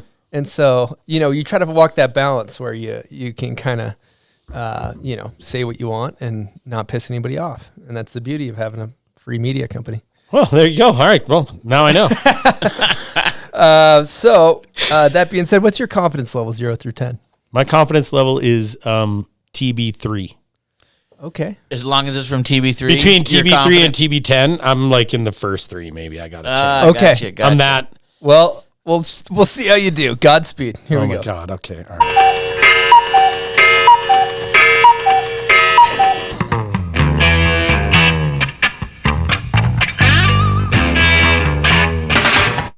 Oh my God. He doesn't know. I can already tell. He I don't know. looks bewildered. I don't know. I just want to throw out an old movie name so that it maybe makes it. me look like I watched a lot of movies back in the day. Is it? Can I just ask a couple leading? Sure, questions? yeah. Of course. Is it kind of like a Tahoe company, or was it more of a Northwest company? No, it's Canadian? I don't know. It's they're Northwest California. I think is where this company is based out of. It's a clothing company that made the movie. Oh God! All right. There's a little crumb for you. Oh, is it a scramble? No, it's same production but earlier. 919. No, that's Before after. that. The Garden. It's The Garden. You got it correct. Oh, you really helped me walk And down the then road, you got though. there. Thank you. You got there. That's Terrier and Chet. Yeah, that was a mini. great movie. We watched Great it at the segment. Lodge not that long ago. It's a great movie. If you haven't watched it, I was going to go watch say, The there Garden. must be just videos playing at the lodge. Once in a while, we do them 24/7. upstairs when there's all old heads in there. Jared, I'm talking to you. We watch old head movies up there sometimes, and it's really fun. Oh, they're classic. And Oh, yeah. It's like the intricacies of a back 180 poke or like shifty get you. You're like, fuck, why don't we do that more often? Yeah. Like, why is everybody building cheese wedges? Like, that's the. Oh, it's all good. It's all good. You It's actually so you good. got a prize pack from us, but we didn't. We're gonna get you all the gear after. We'll just make sure you get what you want instead of giving you some garbage you don't want. Hey, so I congrats. appreciate that. Thank you. Garbage. You don't have any garbage back there. It's all premium product actually. Yes. So name that video part 2 is for the listeners. So how they guess it, they go on Instagram. When your photo comes out for your episode, that's where we select our winner. First comment with the correct video part gets a prize pack from the Bomb Hole. Here we go.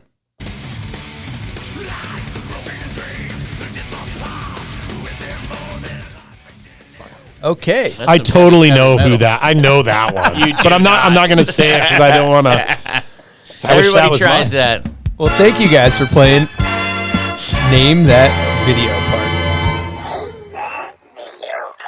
I got a quick Patreon question because we were just talking about wild guests you've had. And this is from, and since they sponsor Name That Video part, we'll give them a quick question. This is from Nicholas Vasquez. What's the weirdest, craziest request you received from a guest at the lodge? Had a legitimate request that I followed up on hard to get the Foo Fighters to play for a anniversary party at the lodge for a wealthy guy from Toronto. And I literally tried to make it happen. But it didn't happen. They can't land a 737 anywhere near enough to make it work. Oh. Nelson The band can't. has to- Nelson can't. Nelson take that? can't, Castlegar can't. So Oh, they would have had no. to go to like Kelowna and then fly. Like it was like There's just too much of a mission to get the band there. Well, and then they tried to actually R.I.P. They tried to get Taylor Hawkins' band Chevy Metal to come instead, and that was starting to happen. And then something happens. That was a pretty big request, though. That's a big request, yeah. And then I came up short on it, so I ended up playing guitar that night. I tried to learn a couple Foo Fighters songs, but How'd you do?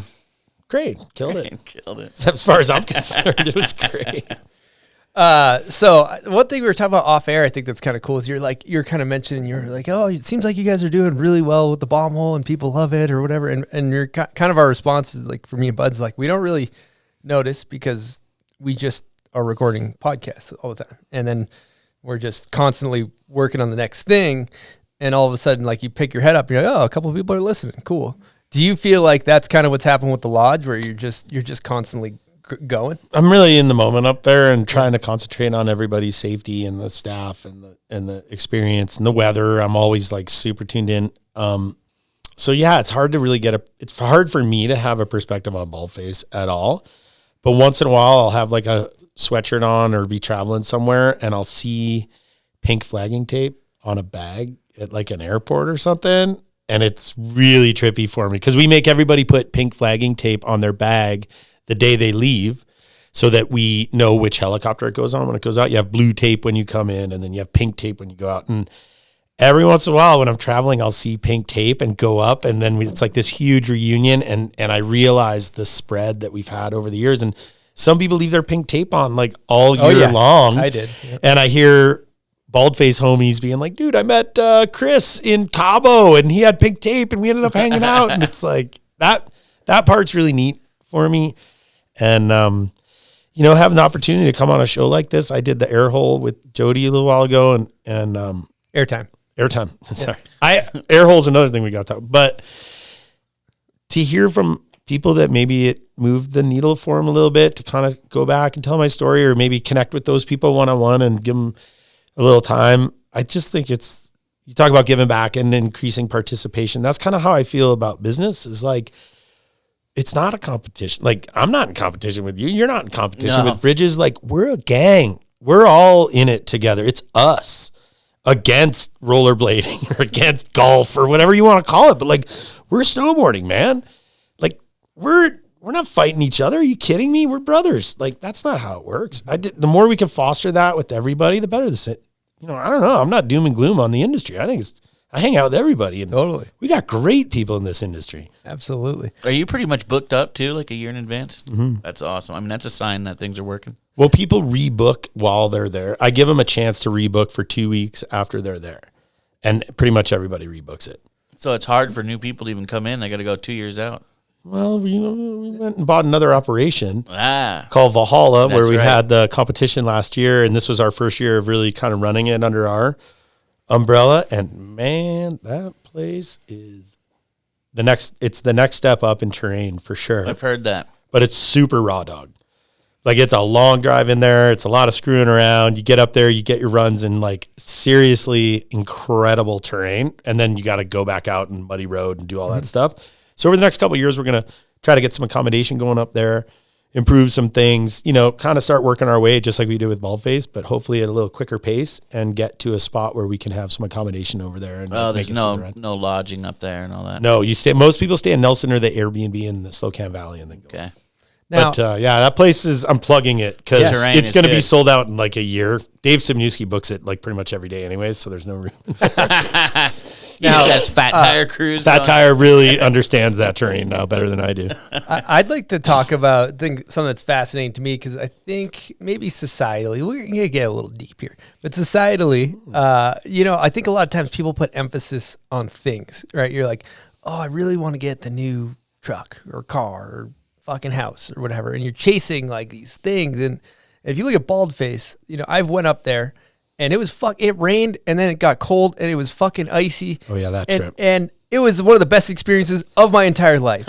And so I left with this experience that I'll remember forever. Like the whole time, the food, the hanging out at the bar, the chatting, the like just talking to you, going down to the board tuning room, taking a piss, staring at a Turkin Robbins, like the whole fucking thing was just like completely memorable. Wait, Tarquin wasn't there. It was his board. His board. Oh, yeah. I just wanted to make sure The board with the shotgun. Yeah. Oh, hey, Tarquin, what are you doing here? Totally. And He's a bathroom attendant at Baldface. He's got like the mints and the Tarquin was in the combs. bathroom, Yeah, he right? hands you a mint Shit, when you dude, leave. he really will hire people. Keep him going. Yeah, he gave me a paper towel when I left. No, but I just a want to mint. say the value of chasing experiences versus chasing things. Yeah, man. First of all, Tarquin, I just gurned you, so you come on out to Baldface anytime. I'll get you a room. We got a free trip to You got a free Baldface. trip right there. I just Dude, gave he'll one probably away. show up. Good. I'd love He to have still Tarquin. shreds. 4 of his He boards. watches the show. He has the most. I was after Tarquin's more than anything when I started collecting snowboards, and I have 4 of them in the lodge. Wow. I don't have 4 of anybody else's boards in the lodge. Tarquin. Just saying. Okay, all right. I'll get past Experiences. Tarquin. I was kind of a fan of Tarquin. Style You guy. got- yeah, Let's give him an yeah. air horn, Thank you. obviously. Tarquin, we could probably get him there. I'm sure he would love that. I fan mailed him one time. Did he hit you back? Yeah, I think he did. He's like, Nice. I think I live in London now. Yeah, he does. All right, fair enough. I get it. Okay, what was the question? Sorry. It's just kind of like the value Things of creating a good over experience. Oh, yeah. All right. Experiences over things. When you start a business, which you guys did, you start with writing a mission statement, right? Yep, So a we got mission one. statement is the first part of a business plan, followed by an executive summary, yada, yada, yada. And I had to write a mission statement for Baldface back in the day. And our mission statement is to share the infinite wisdom of the backcountry with those that are wise enough to seek it out. It's not about making money or having the softest beds or any of that shit. I feel like if we bring you to this peak that has beautiful terrain that you've dreamt of your whole life underneath it, the sun's out and you're with your friends or you're making new friends, you're connected is what I'm saying. You're connected to the guide. You're connected to the mountains. You're connected to your own spirituality. Like, I honestly, deep down since I was young, feel like that's the healing power that it exists in all of us. And all we got to do is get you there. You'll do it yourself. Because when you're shredding, when I'm shredding, when we're shredding, especially the trees of British Columbia, I'll just pump it up because it's, I love alpine terrain and severe terrain, all that stuff, but there's something about going really fast through trees on powder where there's like bumps and pillows and things and just letting your mind go.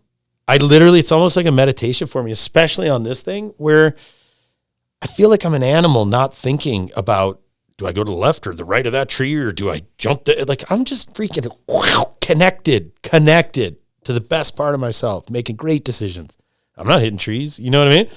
I don't think about it and I make great decisions that benefit me. I'm like filled up after a great pow run. If I can give that to people, then we're a completely successful business. And if I can manage to do it without going out of business or hurting anybody, then like home run.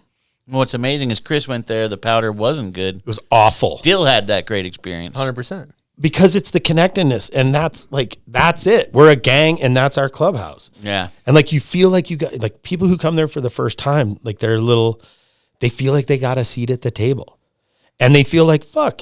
There's a lot of room at this table too, you know. And that's something I wrote in that thing about Craig was like, I've been touring with lots of people and done lots of experiences in the summer and winter, but sometimes you get to the top with like a guide guy and they already have their skins off and their packs done and they got their puffy coat on and they're kind of waiting for you and you know, okay. But man, you got to the top with Craig, he would kick everybody's butt getting up there.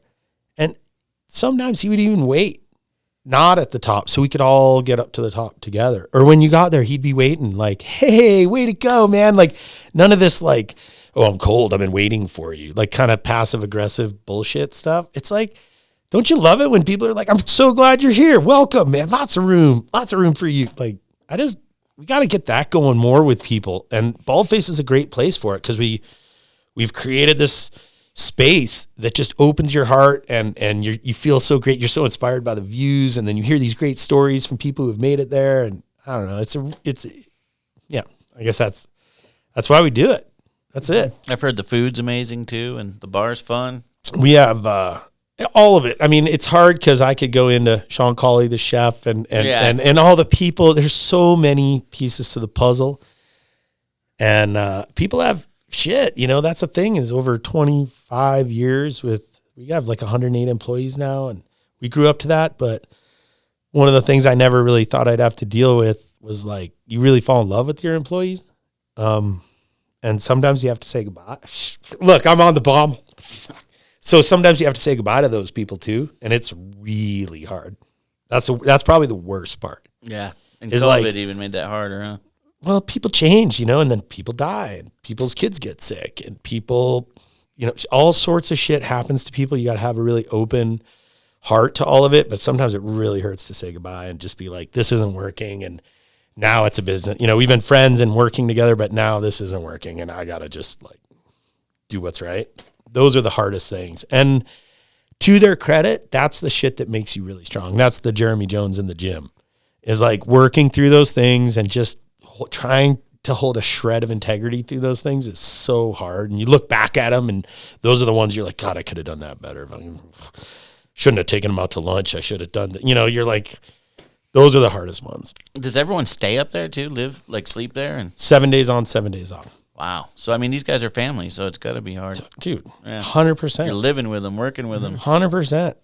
And it's really fun. Like, we enjoy it up there. I do it 7 on, 7 off for a reason, because you come up and you're stoked to get there.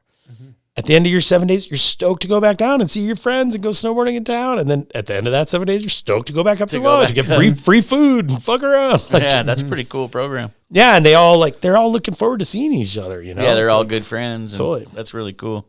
Yeah, the thing too, talking about going back down into society and things like that too, is like, a lot of people, we live in a city, and a lot of people do. And then when you go to Baldface, you're in like a little nugget of like all your problems don't really fucking matter. You're just in the moment. You're connecting with nature. And it's like, I think everybody could use a little bit of that, whether it's going touring in the mountains or going to Baldface. Fishing. Yeah. I just think there's I've been reading, this is going to get a little hippie, but I've been reading a lot about the mycelium layer, which is this like incredible story of hope that's happening for humanity right now. And like, I would really recommend everybody starts like consciously trying to read shit about solutions instead of all the fucking problems out there. Because there are, to global warming, to overpopulation, to all these things. None of these are brick walls. We're humans. We fuck things up all the time and then figure out how to get out of it. You know what I mean? And this mycelium layer research that's been coming out, like I could go so deep into it, but it just shows that we're all connected. We are all absolutely fundamentally connected, and we are all designed to help each other out. Like, we have 2 kidneys, so if you lose a kidney, they can fucking cut a kidney out of me and give it to him. Yeah, that's crazy. Like, humanity figured that out. Like, and we have 2. Somehow the great creator was like, I'll just give you an extra one. Like, you're telling me that there's not like a plan here? Let's just have a little faith in this thing, you know? And so to get back to mycelium, I don't know how I What's brought the that mycelium layer? All right, so like, think of it this way. In the layers of the soil that go down, there is a layer of fungus. Yeah, mushroom stuff. And so a mushroom would be the fruit and a truffle would be the nut of this kind of layer that's in there. It's all interconnected. And what they've found is that this tree's here and this tree's here, and this tree converts sugars and nitrogen, and then its leaves fall off and they decompose and it goes into the ground. This tree needs that shit. Well, the mycelium layer can help move the nutrients that are not needed from this tree and give them to this tree. And the nutrients they need are carbon. And when you start thinking about the problems in the world, they're mostly carbon-based. And the whole fucking planet has a network that just basically is there to convert carbon and give it to plants. Like, yeah, well, give us some time. We'll put the pieces together on this thing and stop driving these stupid cars and airplanes everywhere. And we're going to figure that shit. We'll run out of gas and it'll be a big fucking awful thing for humanity. And then they'll figure it out. Something else out, yeah. And I'm not saying don't try. At Baldface, we do everything we can. God, I know we burn a lot of diesel up there. I'm constantly looking for solutions. We're upgrading our whole fleet to the next level at Tier 4 cats this year. Like, it's a constant thing to try to lower. And I'm well aware of the impact that we have up there. I balance that with what we were just talking about, and that I feel like it's a really valid mission to connect people and get these good vibes flowing between people. But, and that's, again, about all this connectedness is what it really comes down to. So, what the fuck was I talking There's about? something more with fungus. I was reading that fungus actually they figured out they can speak to other fungus. They have like 50 words that they use. Really? Yeah, I was just reading this like 2 days ago. Well, it communicates with like the whole network.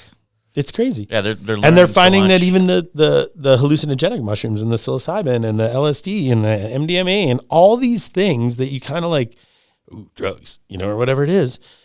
So I don't even know the names of them, but all the drugs that these people are taking in pill form, it's the same shit.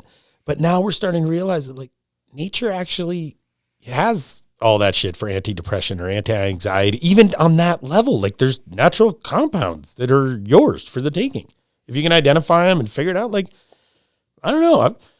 I'm kind of always optimistic about things, even when it's dark, because it's like, after the darkness comes the light. Like, like it is supposed to be hard, but then there's moments, we call them Bible beams. You call them that down here? When the Bible beams come out and you're like, the storm's almost over. Bible beams. I love that. Yeah.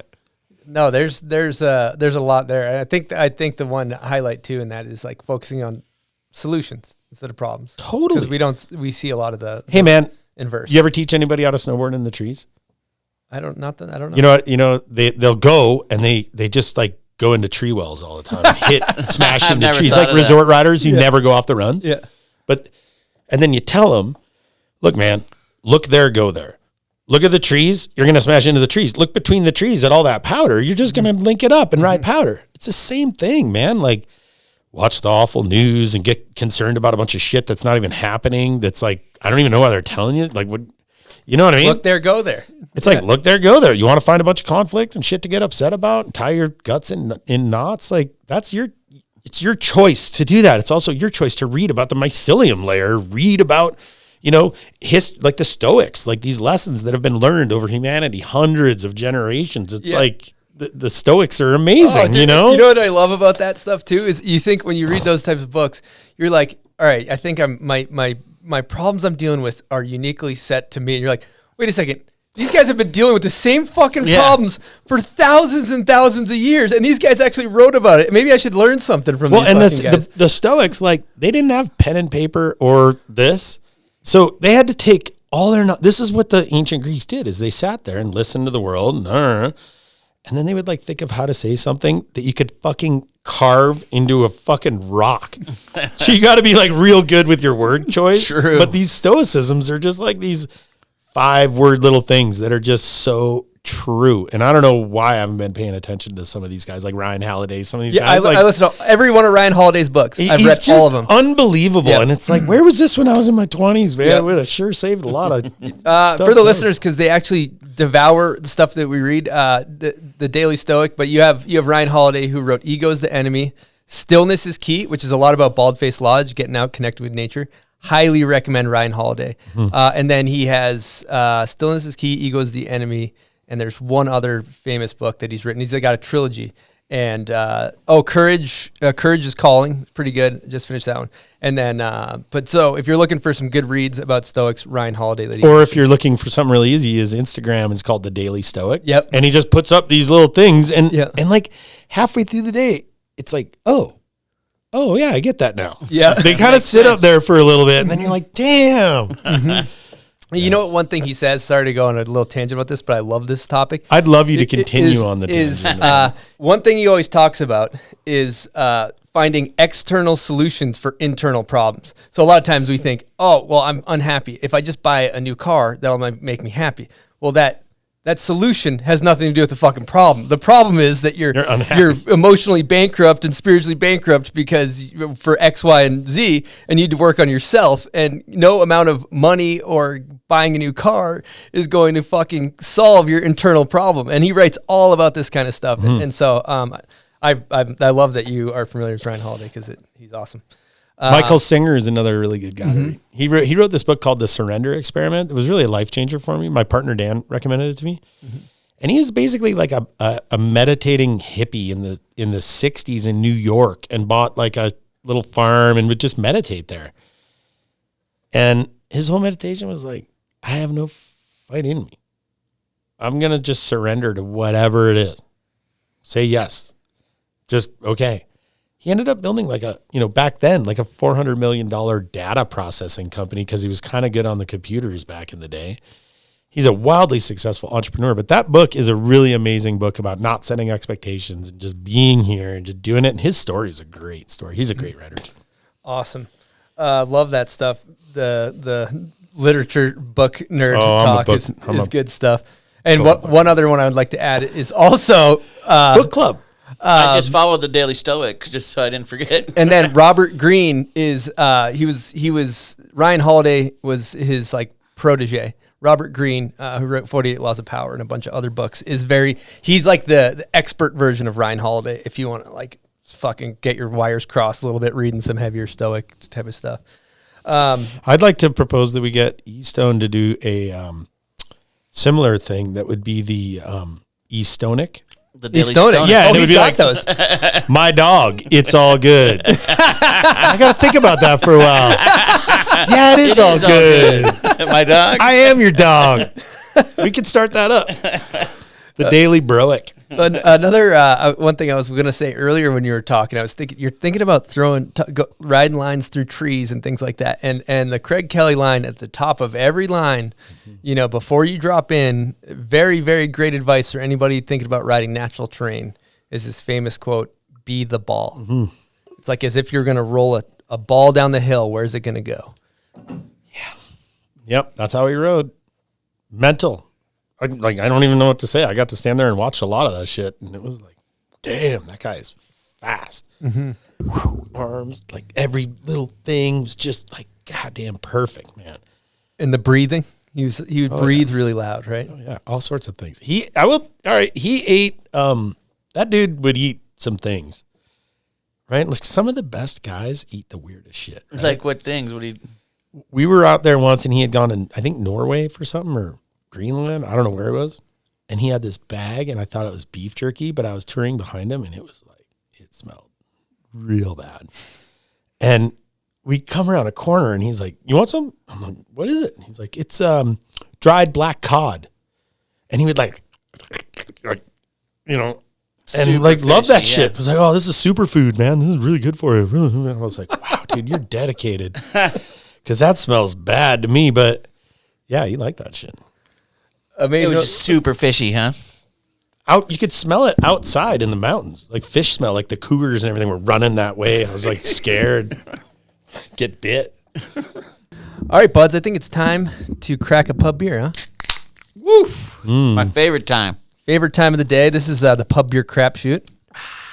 Now, if you're thinking about drinking 1 or 2 beers responsibly or murdering 70 to 80 beers and blacking out responsibly, I should say. Do it the cheap, fun way, right? Yeah, get yourself some pub beer. They support the show.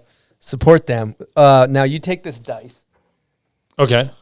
and you roll it, and we'll tell you what you got to do. That sounds awesome. That's all the rules? We got a 5. 5. Lucky 5. Go 5. Would you rather have a tattoo designed by Grenier and tattooed by Eastone, or designed by Eastone and tatted by Grenier? Oh, it doesn't matter to me. I'd love to get a tattoo. I got no tattoos. You guys can have blank canvas. Whatever the fuck you want. I don't have none care. either, yeah. I'm that down with the bomb. Wow. But whatever you want, dude. All right. I love that. We'll both tattoo It's you. a respectable answer. Well, I knew it was a bullshit answer because You have no tattoos either, huh? Now, this No. is a good one. Who's your favorite person to party with? Like now or all time? It's kind of how Both. you receive it. Do both. I'd go Mark Landvik all time when we were both idiots and drank too much, but both of us have kind of pulled our poop in a group. So that's nice to say. But boy, when we were both loose, just laughing, all like nothing bad, just maybe a little overconsumption. But boy, I love Mark like from the bottom of my heart. And we've had some really great times together. I did a heli trip somewhere with him in Monashees, and it's just a great guy. He's just awesome, man. yeah. Big old air horn. But that's partying too. Yeah. Let's see. Now, my favorite man. I just kind of partied old guy style with JG and John Colonna and Rip Zinger. Old guy style. What's old guy style? Just mellow party? Rip's just like making delicious little nibblies in the kitchen. Kelowna rented a gorgeous like baller executive house, like really killer bed, nice food, hot tub. Go to the Powder Mountain to shred all day. Yeah, we partied. That was really fun. What's the name of that band that was there last night? Oh, Yin Yang Twins? Yin Yang Twins. You know, me and G stayed for like one song. They're like booty booty booty booty. G's like, okay, I'm ready. I'm like, yeah, let's go. Yeah, I believe one of their songs is called "Wait Till You See My Dick." Yeah, wait till you see. They cranked that one up last Whisper time. at each other. Yeah, and then there was a whisper one about. Yeah. That was They weird. just make noises in the phone. I'll in tell you the what, microphone. 2003, I would be fucking just losing my shit to see that. Yeah, I'll when tell that you first right came now. out, wow. I love that they booked Yin Yang Twins. It's like, well, who's your first pick? Let's see. Can you get like Future or somebody like that? No, They're like, too much. Well, we got Yin Yang Twins.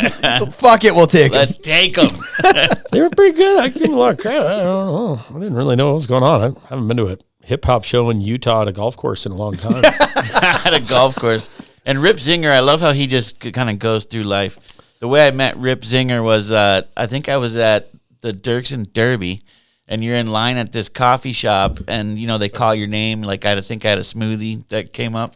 They're like, Ethan, and Rip just walks up, grabs it, and walks away. Nice. It's like, I think he had seen Jamie do that because they were sick of waiting in line. It's like, tight, dude. Rip's a super nice guy. It was really fun. And he's an awesome dude. Yeah. Just flowing through life like that. I know that is a huge question. Who's my favorite person? God, I like partying with everybody. It's fun. It's kind of your job up there, I guess, huh? You're kind It of a used to be. I go to bed professional early now. Like it's weird. Like There's got to be some nights that keep you out, though. Well, all right. Here we'll have a bomb hole moment. You want a bomb hole? Yeah. So like one of my best buddies coming up in Tahoe always had my back. One of those guys, right? IJ Valenzuela, like always had my back through good everything. friend of mine as Yeah. well. And yeah, so, you know, we lost him a year ago, like Yeah. right about now. And I had stopped drinking a while before that, just for like hell. I wanted to lose weight really, and just felt like I was doing it every night at the bar. It's really easy to have a beer and have a couple beers, so I just kind of pulled the pin on all that.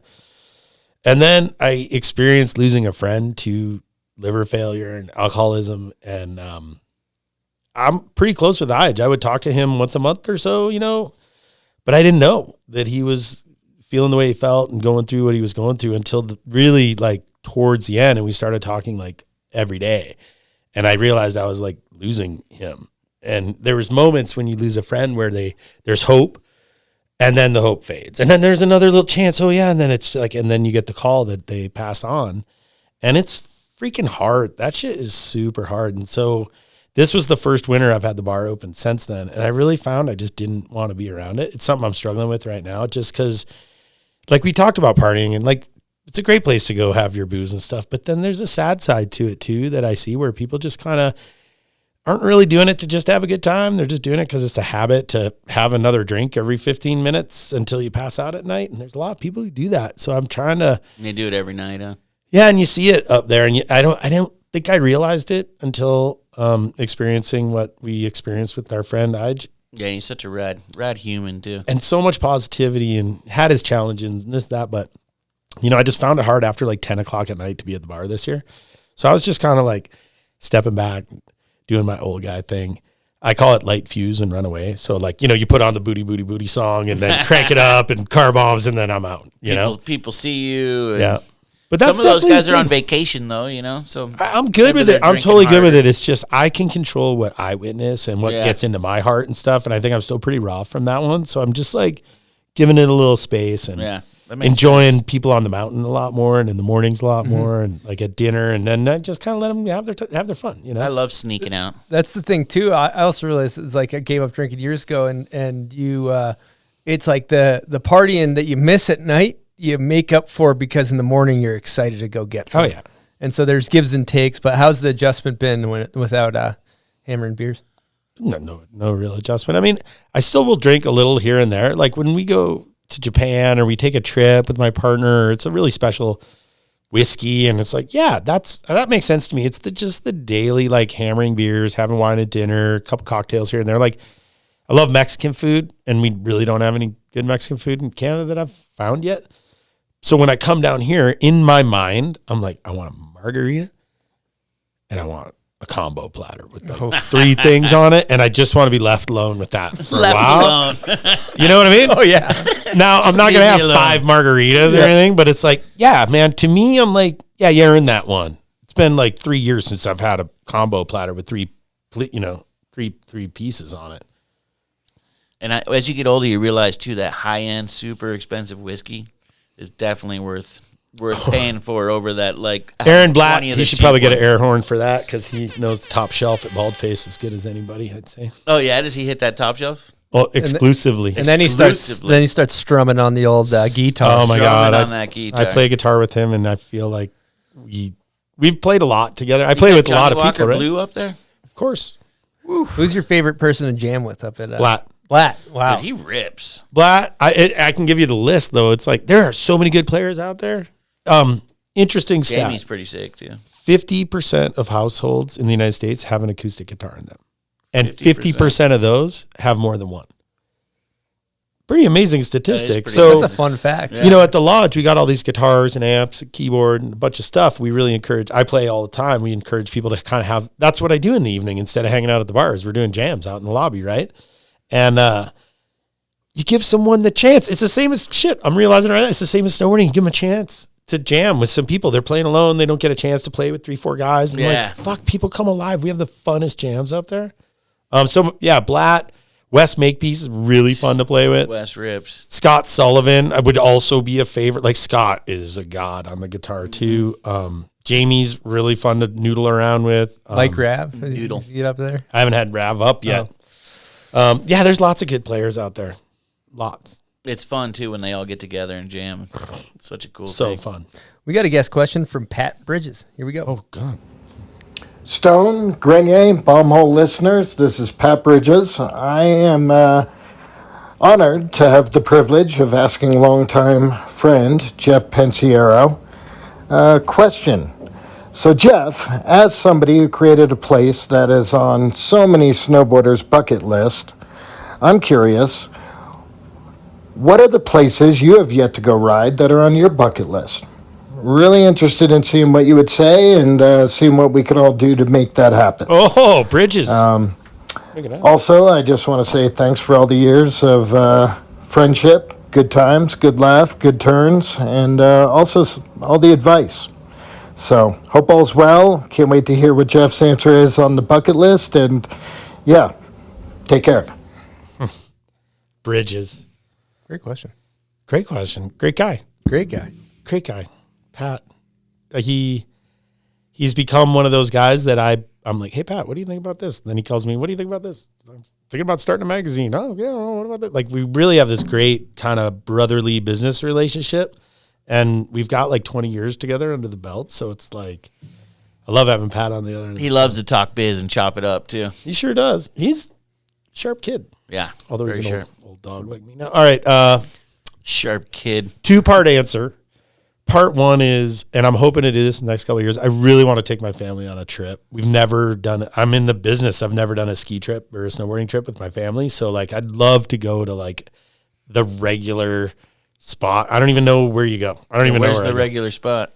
I don't know. Like, what is a regular? I don't know. Like Snowbird or like okay. fucking. What's a place in Like, I don't want to go there. Like, you know, I don't want to go there. I don't know. Crystal Mountain. I don't know. Like some place where there's Somewhere. like places Baker. to go and kid stuff or kid Whistler. stuff. Even Whistler, man. We've never gone to Whistler in all the years we lived in BC. Like it'd be really fun to take the family over to Whistler, but. They say it's such a zoo now, though. You know, you think it'd be So enjoyable it's gonna for be you? so underwhelming compared to Baldface. Yeah, that's what I mean. Yeah, it's Yeah, but it's the they're at the experience thing. of stuff, Yeah. like just to travel somewhere. Like really, I'd love to take them to Europe and go. Like I've never experienced Chamonix. I've never experienced La Grave or like what's the Monte Rosa in Italy looks incredible. Like those iconic spots call to my heart. And I think as I get older, I'm going to be really looking for opportunities. And to those go. ski towns. Go to you Japan. Like, yeah, I've been to Japan. with the fam. Nah. No. Oh wow. Okay. I didn't do it. I mean, look, it's not. Here's the thing about Japan, in my opinion, is like I've been there few times, done some backcountry, done some resort stuff. Like I love the people and the experience. This is going to be really controversial, but like Here we go. Tread lightly. snowboarding is way better in British Columbia than in Japan. Yeah. Like I'm sorry, and it's like a long way to travel and all this stuff, and the people are amazing. The experience is great. Like once, 100%. But like, if you're a snowboarder, you want to get your mind blown, bang for your buck. You come to Baldface, you go to Italic, you go to Mustang, you go to one of us, and I'm just telling you, like, you cannot make a bad decision if you go in British Columbia in the wintertime, man. You'll have a great time. I know what you mean. You don't get that same experience in Japan, I guess. Well, it's the experience, and it's also just like the BC Kootenai terrain is the best terrain on the planet. I don't like. And you get you're the in best North snow, and Island? it's the best terrain. North Island, hiking around. Yep. It's short though. It is short. It's short, and it's not the pine trees, and it's just like I don't know. blower. I'm in love with It's British blower Columbia. snow. Man. The ice cream trees, though. Yeah, no, I'm not saying it's not rad. I'm just saying I'm living in British Columbia, so Yeah. I got a vested interest in the thing. But I've been to both, and if my buddies only had so much cash and they wanted to have the trip of a lifetime, I would say like Japan's rad, but like BC will fill your cup overflowing at any one of these places you can get into. True. It'll be awesome. And it's always deep. Except for no, I'm just kidding. That guy's a dick. No, I'm just kidding. They're all awesome. So I got a Patreon question for you from Matt McMahon. How would you break down the required ability level of a rider, both from a skill and physical fitness perspective? And how do you suggest someone get an honest assessment of their level to ensure they are ready for the POW trip of a lifetime?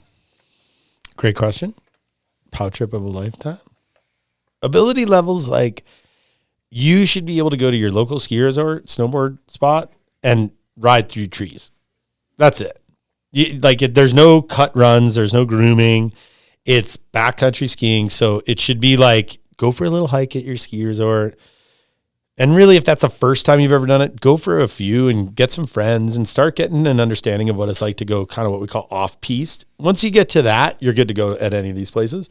As far as fitness goes, it's almost like if you have to ask that question, it's like, I think we should all be responsible and maintain a certain amount of fitness so you can do stuff. So if you're like doing 10 jumping jacks and trying to decide if you're in shape to go on a heli trip, like, like we get guys in their 40s and 50s who used to be Johnny Rockstar snowboarder for sure, could shred everywhere, maybe like semi-pro.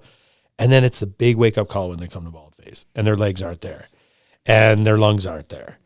And I see it, and they drink too much, and they're eating a lot of bacon because the bacon's delicious up there. And it's a big wake-up call where it's like, you know what? Yeah, you do have to go for a run once a week. You do have to do some swimming. You got to get on the exercise bike. Like, watch your weight. Like, live the life. And then they come back the second year, and they're like, oh, yeah, dude, this is why I'm staying in shape. I'm not going to blow it again on a Baldface trip.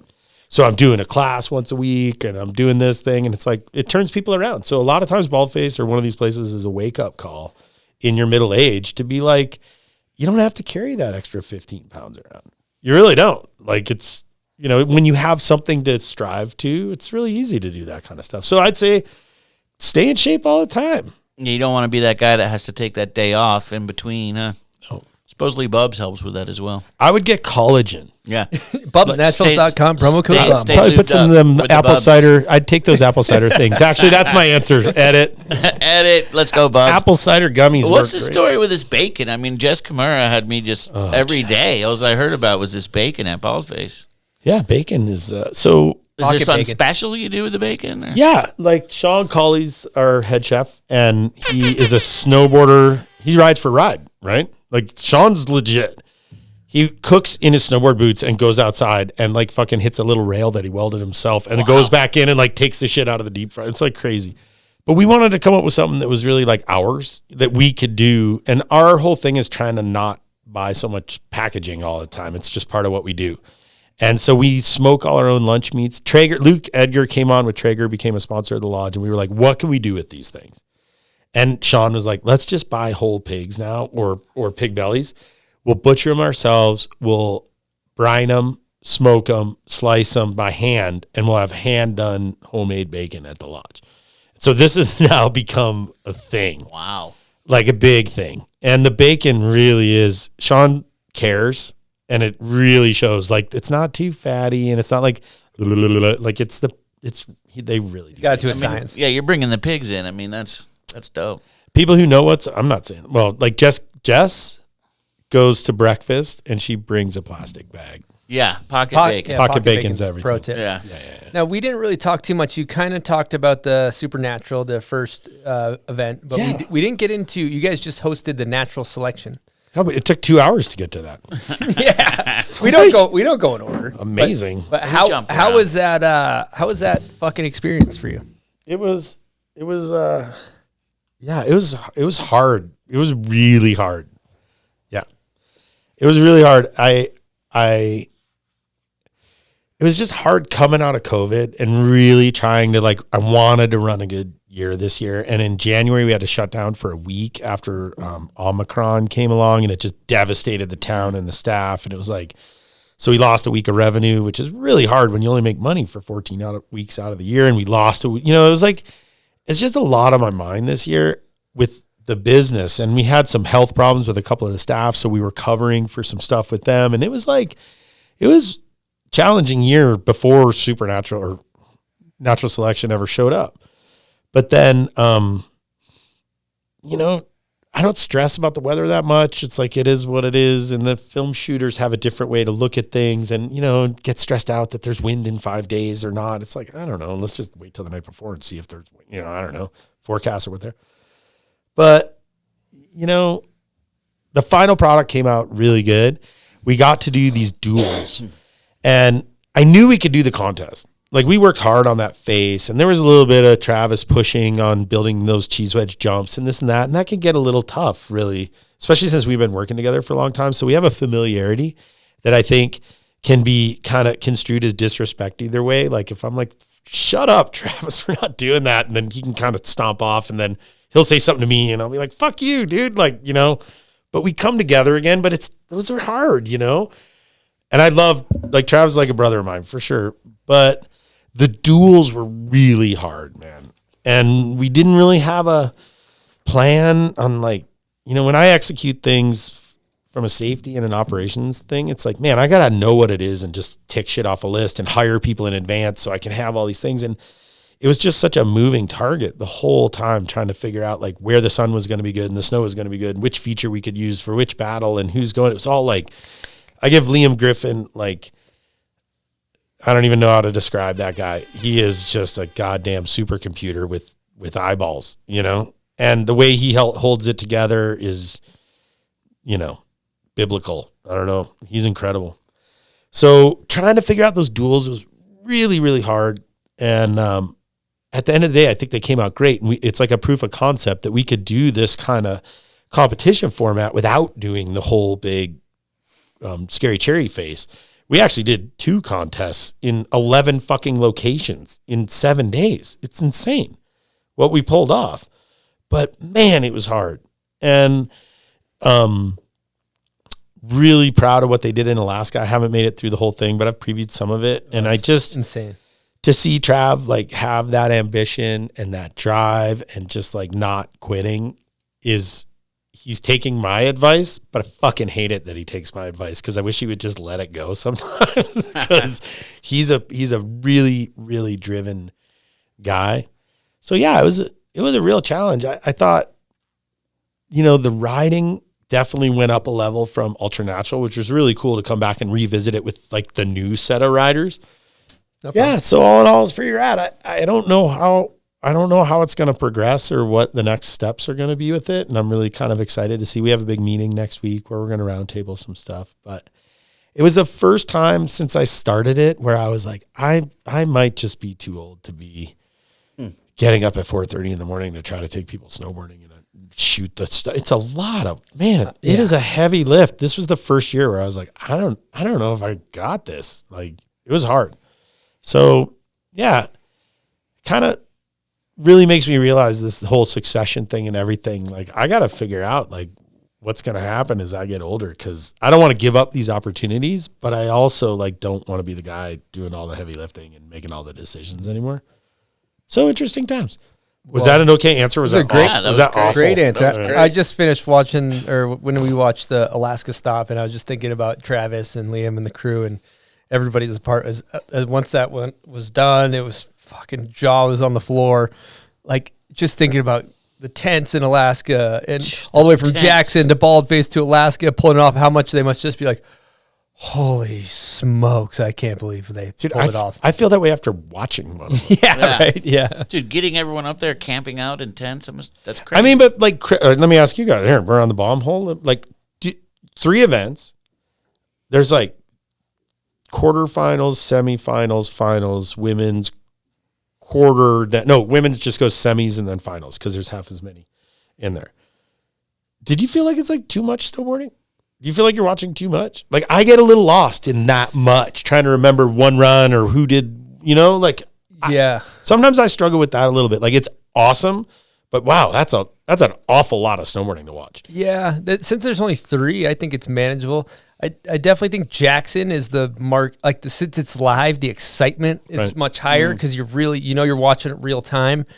But yeah, I don't know. I think that like the progression, like thinking about watching your event, I remember specifically like Mickle Bank front 7 nose on a cheese wedge mid run. And you're just like, this is like fucking video part quality. These guys are coming in blind to kickers, hitting the sweet spot, which is just unbelievable to be like halfway down a run, hitting a giant kicker. The things that, from a person that's fucking tomahawked their way into the, like, every time they hit a jump, it's like, give me 5 tries, I might land something. Right. And they're like fucking turnkey every feature. Top to bottom. Top to bottom. It's like, amazing. Anybody that's ridden natural terrain is like, your jaw's on the fucking floor the whole time. And as far as... But that's the quality of riding. Like, I got to tell you, we do film shoots up there in a Valhalla and shit. 30-year-old me would not believe the shit that people are riding. Totally. Right, it is like the whole level, and I'm talking from Jared to Austin to the other Austin to Travis. Like, everybody's really freaking good. Right? Yeah, they are. It's crazy. Yeah, people do that all the time. Show up and just on-site stuff. I'm like, fucking seriously? You don't even know, like, you've never been here before. Yeah, they've never even been there. You know who I want to see in there really bad is John Jackson. Oh, dude. I would love. I was to so see sad Collage. because John is a brother and Eric is a brother, and we had this tradition where it's very special to us. But we cut one of John's dreadlocks off. And we had a hanging over the exit sign to go into the bar, you know? And there's like a bunch of shit up. It's like this, right? Yeah. And so we had one of it, and it had beads in it. And then when Eric was up, John wasn't there. So we cut off a little of his beard hair and had both their little, it was like a little piece of Baldface history. And then someone cleaned up. Oh no. And they left the beard hair, but threw the dreadlock away. So, John, if you're watching, we really need to get you back, brother. Speaking of playing guitar, We need John and another Eric dreadlock. are way up there on my list, too. Yeah. But we need another dread. It'd be sick if he mails you a dread with a bead on No, it. I won't accept it by mail. Oh. Gotta be, I want to see that baby, too. I like holding babies. Yeah, Be up I there think natural first. selection for the first year of a full tour is, I mean, they fucking blew the doors off of it. That's great to hear. And I just think that I'm sure. I wonder if the lift will be able to, they'll be able to maintain the heavy lifting with that. I hope Seems so. crazy. I mean, and if they don't, it's for a reason. And then they'll have to reload like I did, and like you're going to have to, and everything. And they'll reload and they'll figure out what works, and they'll keep plowing ahead. That's what I'm going to try to do with those guys, is just continue to be the cheerleader and like try to point out the shit they're doing right. Because it's really easy in retrospect to be like, oh, that didn't work and that didn't work. And, you know, it's like, yeah, but look at all these pieces that like totally work. Let's spend our time building on those. Yep. You know, and I think I'm excited to work with that team. They got great people. Totally. And try to help them. Obviously, it's got to evolve for years here until it gets to its full potential, you know? Now I'm going to change gears because I'm going to do personal. I'm looking for personal business mentorship. Buds and I, this is kind of for us, but you know, you have a big team. I think, what do you say? How many people? 60, 70? 108. 108. Okay. 108 people.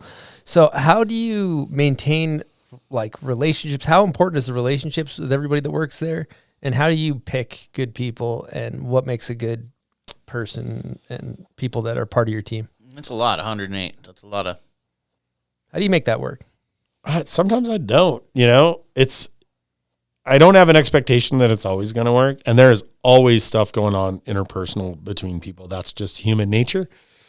People say things and they kind of feel disrespected, but they don't say anything. And then it starts getting into the relationship. And so sometimes I this isn't how I hire people, but like people that we've worked with for a long time, I think it's really important when you feel that or you hear it, someone talking shit on somebody else to me, I try to sit down with those two people right away and be like, hey, let's just create a space right here where we can clear this out. Let's squash this. Because if I can help and give you some clarity of like, oh, this is your job, not your job, and you're putting this on okay, I'll draw the line.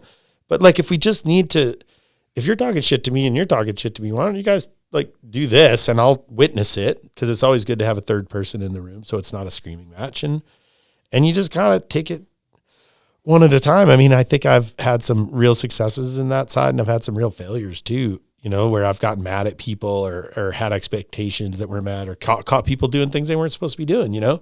But even when it's that, you got to take a minute and just get to this space where you can like come at it from their perspective a little bit more instead of just all about me and like, how do your actions affect me? It's more like, what's going on with you that you're acting like that? Like, you feel you need to steal from me? Like, you need sandwiches? Like, let's help you out. Like, you don't have to act like you're stealing old sandwiches from the cat barn, you know? Like, pocketing bacon? What are you doing? you That's a big you problem. lose fingers for that one. Yeah, that's a tough one. You don't steal the bacon. Do not Nobody steal messes the with bacon. And it's Jess that'll cut your fingers off. Yeah. One finger per. And then hiring is like, we have a okay, hiring, we have a process, but I do meet everybody before we hire, but they go through a little bit of a process before they get to me. We have an HR person now. We have a lodge manager too. And then they get through that, and then I meet them. And my job's kind of to do the like, how are they going to be living at the lodge test? So I kind of throw some zinger questions at them, you know, and try to just see how they react, whether they can laugh at some stuff or whether they get all put off. And then that's kind of the final end. Because if you can't live at the lodge and laugh at shit that happens and little things up there, then you're probably, you know, it's like summer camp. Yeah, you're not going to make it. So you got to kind of feel that out, you know, like, how do you sleep? You know, are you a good sleeper? Yeah, all right. You snore? No. Does your wife snore? You know, ha ha. You know, whatever it is. But try to get them in, and then you know, maintaining the relationships with the staff. To me, it used to be super important to me that I was like friends with everybody and had this really good thing. And then I've kind of had to just like, this year was really one of the first years where I was like, I'm not the lodge manager anymore. We hired a lodge manager, and I'm like, I'm trying to run 2 businesses and build this one over here and create more. So I got to kind of take my hands off of like every relationship at the lodge. And Mia, who's our lodge manager, did an amazing job of like doing the exit interviews and talking to people during the season and all that stuff. I felt like this year was the first year I kind of started like taking my hands off the wheel a little bit with Baldface and paying more attention to what's going on at Valhalla and stuff. Mm-hmm. Yeah, you got to see the big picture. You got to steer the ship in a certain direction. You can't be dealing with every little detail of the brand. People bring their wives up there too, or husbands? Like customers? No, living up there. Really limited number of beds up there. So it's really like you're bunked up with a buddy in there. And it's hilarious. All right. I think it's a good time to get into Hot Takes. Hot Takes is presented by Oakley Goggles, eyewear, what have you. I recently started wearing a helmet. I wear the Oakley Mod 5, but I heard the Mod 1 Pro. I've been trying to get my hands on that one. That's the one all the big dogs use. Yeah, they still haven't sent you one, huh? Yeah, I think it's in demand because it's hard to get. It's a great helmet. So if you get your hands on one of those, they're great. I wear the Line Miner goggle. With that being said, we're gonna get into Hot Takes. Now, the first one we always ask is, in your opinion, who is the MJ and or greatest of all time in snowboarding, both male and female? Oh, I didn't do my homework. Okay. Well, the greatest of all time, boy, Jamie. It's an easy answer for me. Good answer. I got like 5 that could easily be there, but I just, my love for him is like, and my appreciation for what he did. I don't know if a lot of people still even recognize it. Like, Jamie really just was like so authentic as he came up. A lot of guys were trying to be something they weren't, gangsters and all this shit. Jamie has always just been Jamie. And if he's partying Jamie. If he's art Jamie. If he's music, but the Jamie's always so fucking real. And that's why people are just drawn to that authenticity and his snowboarding. I've ridden with lots and lots and lots of pros, but God, that guy, he is, I think he's the best snowboarder I've ever gone with because he doesn't really try that hard. It just happens, like he just does shit and he's surprised, but little hips and things, he doesn't agonize over how do you hit this and where's the tranny, whatever. Man, Jamie just flows into shit and just like back ones things and like rides out. Like it's a pleasure to be able to spend time with a guy like that. So I'd say Jamie's the greatest. Oh, should I do it? All right, Jamie. I'll go Jamie Anderson. Quality answers. I just have so much respect for Jamie, and I've gotten to witness her kind of growing, although she was already a gold medalist when I first met her, I'm sure. But like, I just think when it comes to snowboarding, Zoe's there and Jamie's there. And then, you got, obviously Hannah and Leanne and Robin who have really like pushed it kind of more into the backcountry zone and exploring. And women's snowboarding is so exciting because I have a daughter coming up into it right now with tons of opportunity. But Jamie was there when we filmed that thing for Torstein called Light. And Gab, the guy who was the drone guy from Natural Selection, he was filming it. And Charles Beckensdale built the jumps. Ika was there. Nice crew in the spring. And there's, you might have to check this, but I think Jamie guinea pigs the biggest jump in front of Torstein, all these guys, and like I think she back sevened it and landed like deep in the tranny. And I watched Ika just like his mouth fell open. He couldn't say anything. We were all like, You're gonna start with that? Like it might have been a 9. I don't know. We got to go back and look. But it was like everybody was like, holy fuck. And the rest of that session, I got to see Jamie in a whole new light as like a backcountry rider. Like she understands terrain. She's ridden Whistler a lot. She's been around. So the stuff she does for snowboarding is great. I don't know. Is that a fair answer? That Jamie is one of the best, great answer, most well-articulated answers we ever had. And Barrett Christie, but that's just because, Barrett's awesome. Yeah, absolutely. Now, this is a big one. Brace yourself. Best board graphic of all time. You could qualify that. My favorite board graphic of all time clearly would be the Crapple. It was a Snapple model, but we made it say Crapple on it with a crap inside of it. I thought that was really clever. And I can't find one anywhere, so, there it is. But I would also say the Brushy Trout. Yeah, it's iconic. Brushy Trout. It's a great board. Okay. Who has the best style of all time? Craig. The most emulated. Yeah, Craig. His style was unbelievable. Still holds up. Mm-hmm. We have old footage we just found that we've been getting digitized of me with a shitty camera, and it's like mouth-watering. Really? He's gorgeous. Yeah, he ripped. There'd be no Alex Yoder. There'd be no Brian Fox turn. There'd be all those guys with their iconic arm turns that are so beautiful. None of them would even exist if Craig wasn't there with his style. Who's the most underrated? Travis Wright. No, I'm just kidding. Who's the most underrated? Todd Schlosser. Todd. Yeah. Yeah, he really, man, you go back in the day, Todd could do it all. And he was the Northwest guy that would come down. Nate Cole would be in there too. Like, they would come with no context, no nothing, and just fucking kill it with the Hatchet Brothers up there. And it was so exciting seeing their video part when it would come out. And it was like, no way. I always just thought Todd was like the next level. And he is one of the nicest guys on there. You're kind of just murdering hot takes right now, doing a good job. Next one, you've probably done this before, but if you go heliboarding with 3 people in the world, who'd you take? 1, 2, nice. 3. Let's make it happen. What's the next question? I don't know. Live in the moment, right, boys? Whoever's Let's with fire you, up a heli. We got a local heli up. Let's do this. I went 4 or 5 days ago with Demian Whitley, who is one of the lead guides, really close friend of mine. Tyler, who is the lead guide at Valhalla, been there 20 years. Brad, who's the current lead guide at Baldface, and me and our friend, really good friend, was the helicopter pilot. And we did 2.3 hours on the Hobbs. Wow. And it was one of the funnest days I've ever had. But I'll tell you, I don't really care who's in there. As long as they're bros, we're going to have the ultimately best time. I don't care, for sure. Amazing. And lastly, worst trend. What do you got? That's a negative question. I don't know. Worst trend? Worst trend is selling product for the sake of fucking selling product instead of innovation. It's like, just stop it. Make a snowboard. I heard an interesting thing from Terrier and Gemtem, Taro Tamari. And Terrier asked him to make a snowboard that'll last forever. One snowboard. Okay.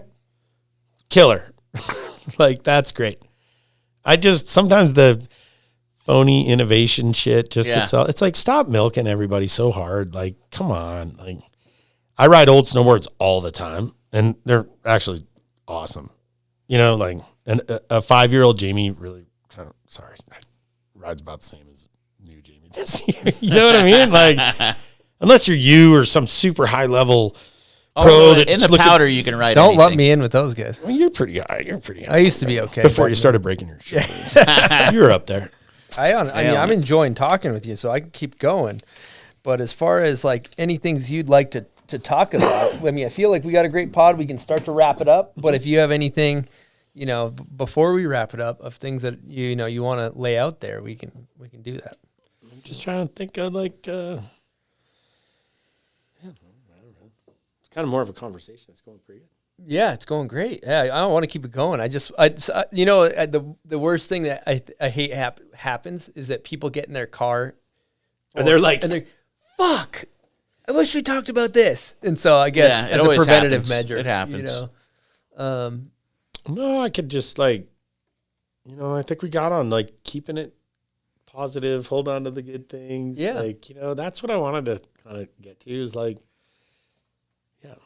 it's not so hokey, like, that shit you learn in kindergarten comes back in your 50s where it's like, you gotta love everybody and like sing along and join in and do all the shit that you think is a little hokey. And somebody's maybe lost that a little bit. So it's great to get a microphone in front of me and be like, dude, just experience joy, live your life like in a good space. Like you can do it. And when you're down and you're dealing with the hard demons that happen, like there's all these fucking great people that just want nothing more than to get that phone call. I love you, man. What's up? How you doing? So true. Come out for a visit. Like, let's do this. I call people and have them up to Baldface when Kimmy was just up there, and God, that was fucking incredible. Like, she went through 3 rounds of chemo, and Ben Chetler calls me and he's like, dude, she's super down. Do you think we can Burton booked the whole lodge and that's her family? And like, he called Donna. Next thing you know, the plane's diverting to fucking San Diego. She's jumping in with the kids and a helper. And then we get to get Kimmy up there. I'm expecting her to have like a, 3 rounds of chemo. You'd think she'd have like a tube in her neck and like bad big black eyes and shit. She comes out. She looks like Kimmy. Lost a little bit of weight. Hugest smile you've ever seen. She went snowboarding for 3 days straight. Pow. Kimmy, who could easily be on my greatest of all time list right now here I go backwards. Like, sorry, Jamie, Kimmy, all right, whatever. But to be able to do that for a friend in need is the biggest honor for me. And we can all do that. It's our obligation to do that, And then the sad thing that comes with getting old is you also get to the point where you're like, okay, I'm not gonna get dragged down into this fucking hole. You got to tell people sometimes, like, you keep making these choices, you're going to start making these choices without me by your side. Mm-hmm. And that's like saying goodbye to employees. That's like kind of ended a few friendships because of that, where I got to consciously be like, I can't carry this pain around if you're not going to jump on the good train, So I don't know if I'm even recording. No, it was great. And I do think there's something that I kind of want to pull from that too, is like, we noticed that a lot of our listeners reach out and they love feeling like a sense of a part of the snowboard community and the importance of that.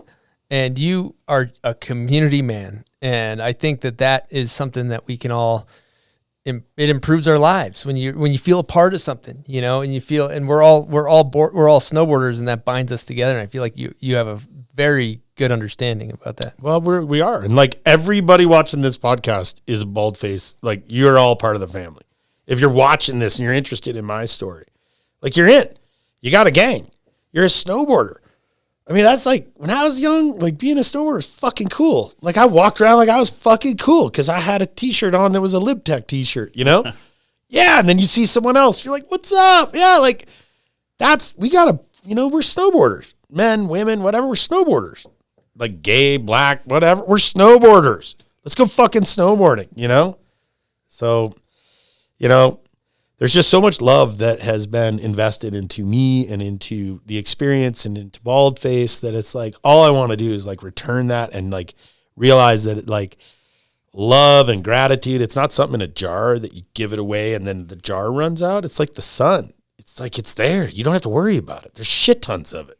It's like the best stuff. So you guys do a great job of giving guys like me or Blue or Jess, or go back to the old ones. The first one, I can't remember which one. Justin Benny? Yeah, Justin. I saw Justin and was like, I'm sending those guys some fucking money because that's fundamentally like what needs to happen. We're making positive changes in people's lives and talking about hard times and like, this is what it's about. Yeah, and let everyone goes through them.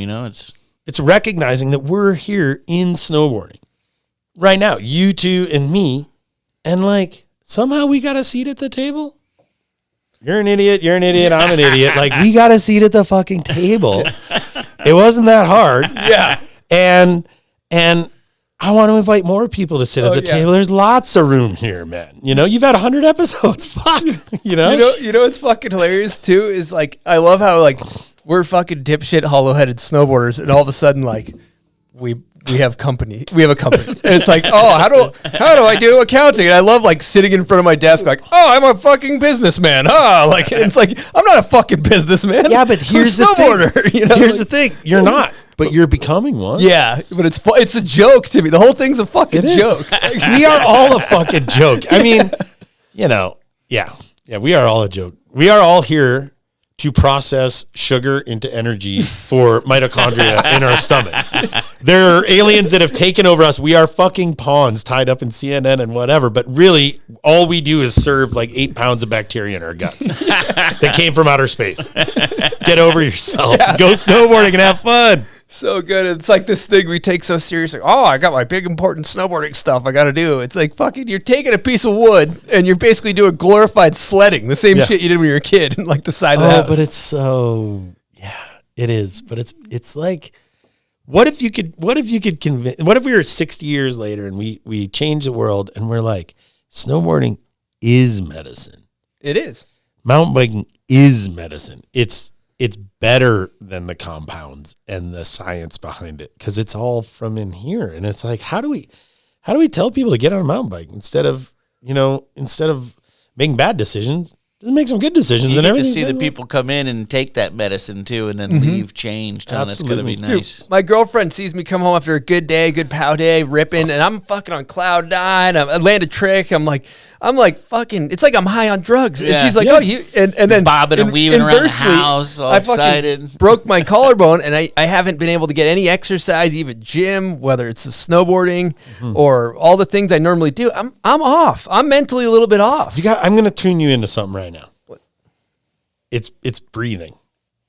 And I've been practicing this for about 4 months now. And this is a little, Nelson-y. I love it. No, let's go. It's kind of like Wim Hof, but it's not really. It's a much mellower version. But I do this like slow, steady breathing for 2.5 minutes, and then I hold my breath for 2 minutes. And then I do faster breathing for 2.5 minutes, and then I hold my breath for 3 minutes.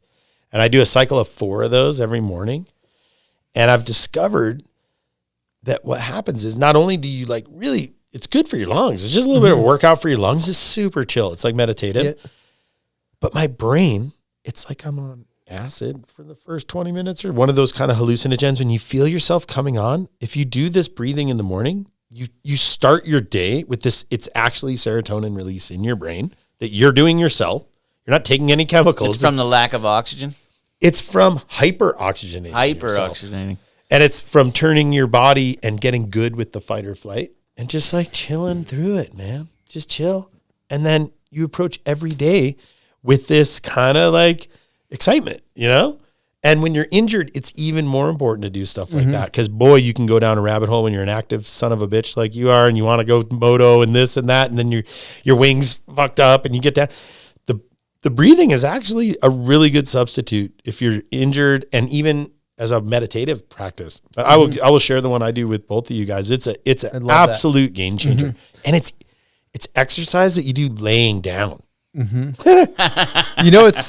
incredible about that too is like I got a lady that stretches me out when I'm all fucked up, right? And she's like, at one point after like 3 or 4 sessions, she's like, hey, I do breath work too. In my mind, I'm like, I just came here to get stretched out. Like, I don't want to breathe. And I was like, all right, I'll do breath work. And I was fucking like high. Yeah. It was like I went to a whole nother place. No, you literally are high. Yeah, and you're thinking breath work is like what he's breathing, and then and totally. And I haven't done much since, but it definitely can validate that experience at one point. Definitely. And as I'm getting older, I'm finding more ways to stay fit mentally and physically without damaging my joints, my back, and like I love lifting and doing the heavy calisthenics and staying fit. But man, I'm wearing out. I don't want any more knees. I don't want to deal with that. I've been through that. I'm done. I want to swim, stretch, get my fitness, but I don't want to go through any more big injury. Ruin the joints it's tough as you get older. It is, especially when you ride a snowboard as much as I do. And I pick particularly bad landings, it seems like. Oh, yeah. Couple knee injuries under the belt. Yeah. There are flat landings in British Columbia. You found them. Found them all. Yeah, I found a few. I do wonder too, going back about the what you said earlier about like snowboarding being great for mental health and all that type of stuff, and it's like basically a therapy too.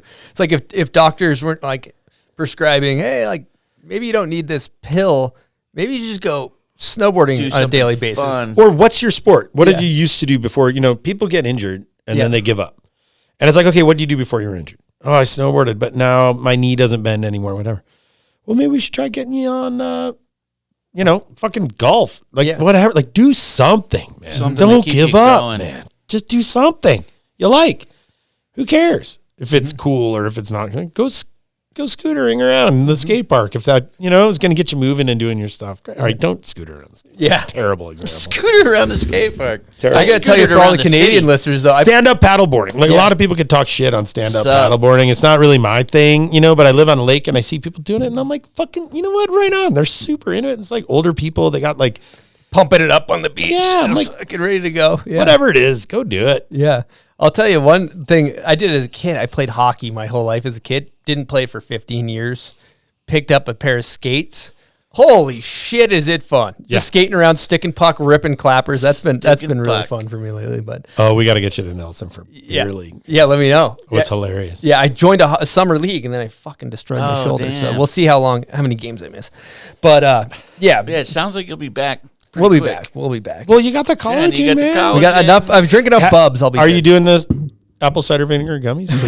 I eat That's for 5 your- that's for fistfuls your of gut those a biome. day. I'm just gonna help out a minute. Maybe if you wash that down with a delicious pub beer, that damn. collarbone's as good as he. We'll be good to go. I like what you said too about when you're in the trees, your mind just knows where to go and you don't think about it. That's what we have to remember. Yeah.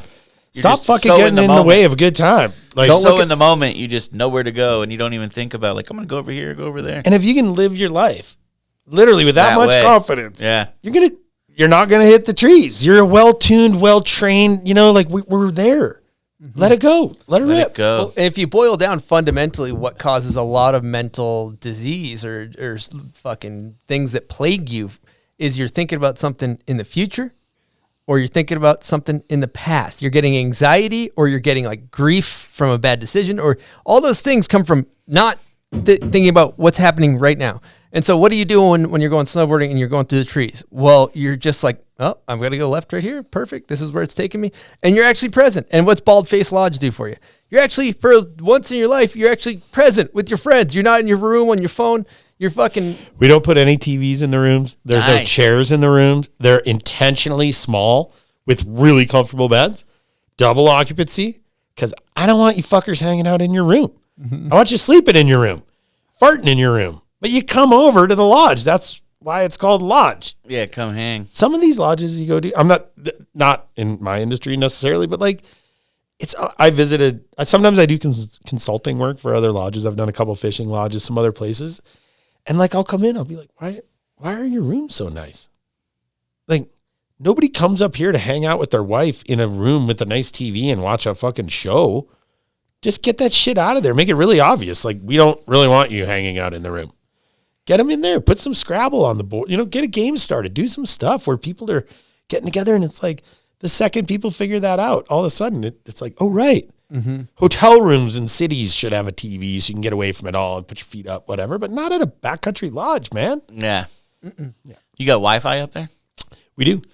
The Wi-Fi, so like in the Baldface story, like we were analog when we started, Kinko's, and we came on through all this and man, Instagram.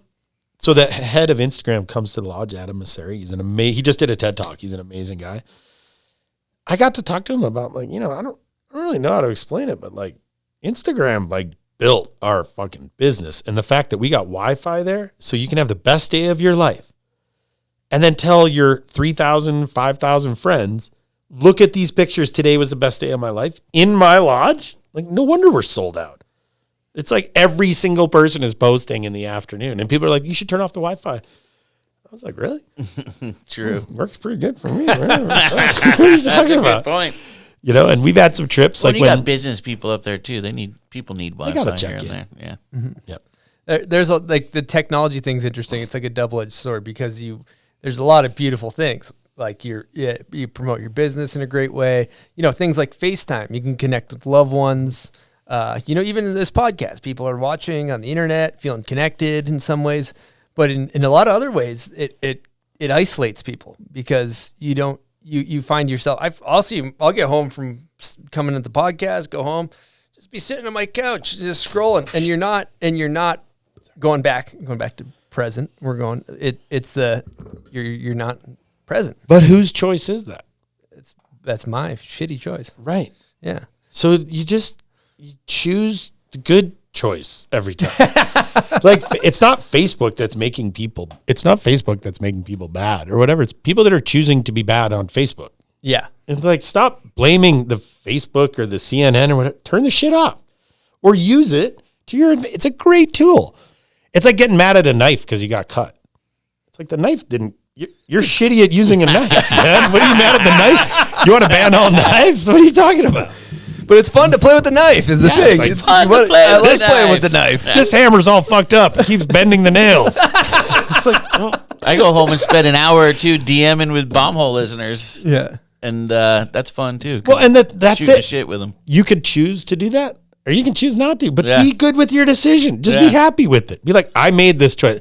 Oh, the bombhole listeners rate me so much, I have to spend 2 hours No, a it's night. fun You're not talking saying with that. them. Yeah. Yeah, it's like that's how we can all help each other. Just be like, man, it's so easy to get down and the world, I got so much work, whatever. It's like, you chose this shit. My wife, who's a G, yes, thank you.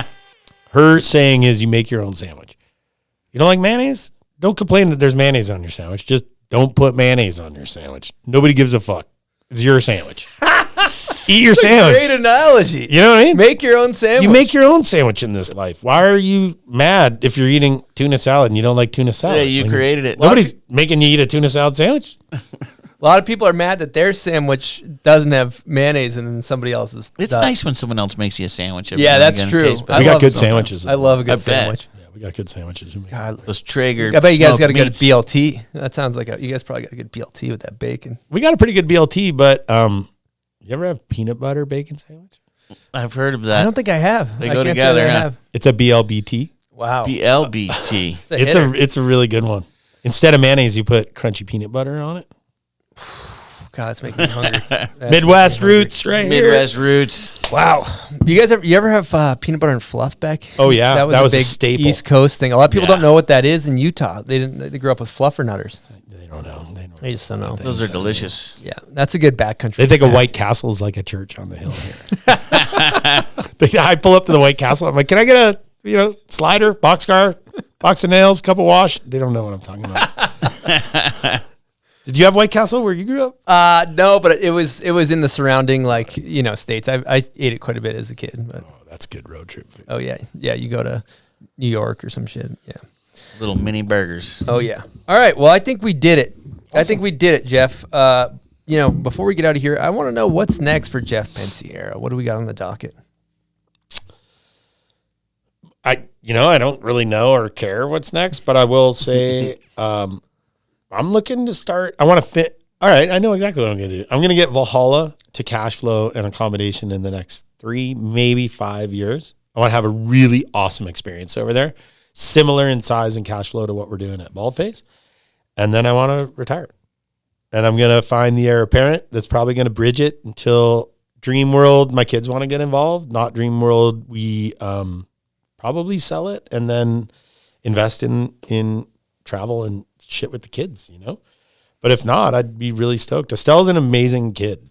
And Lucia's an amazing kid. The twins are still developing into their adult selves, but I think I got a really, really good chance. I don't want to put it on them, and I'm not offering it to them. I'm not giving you the business kids, but they're all really interested.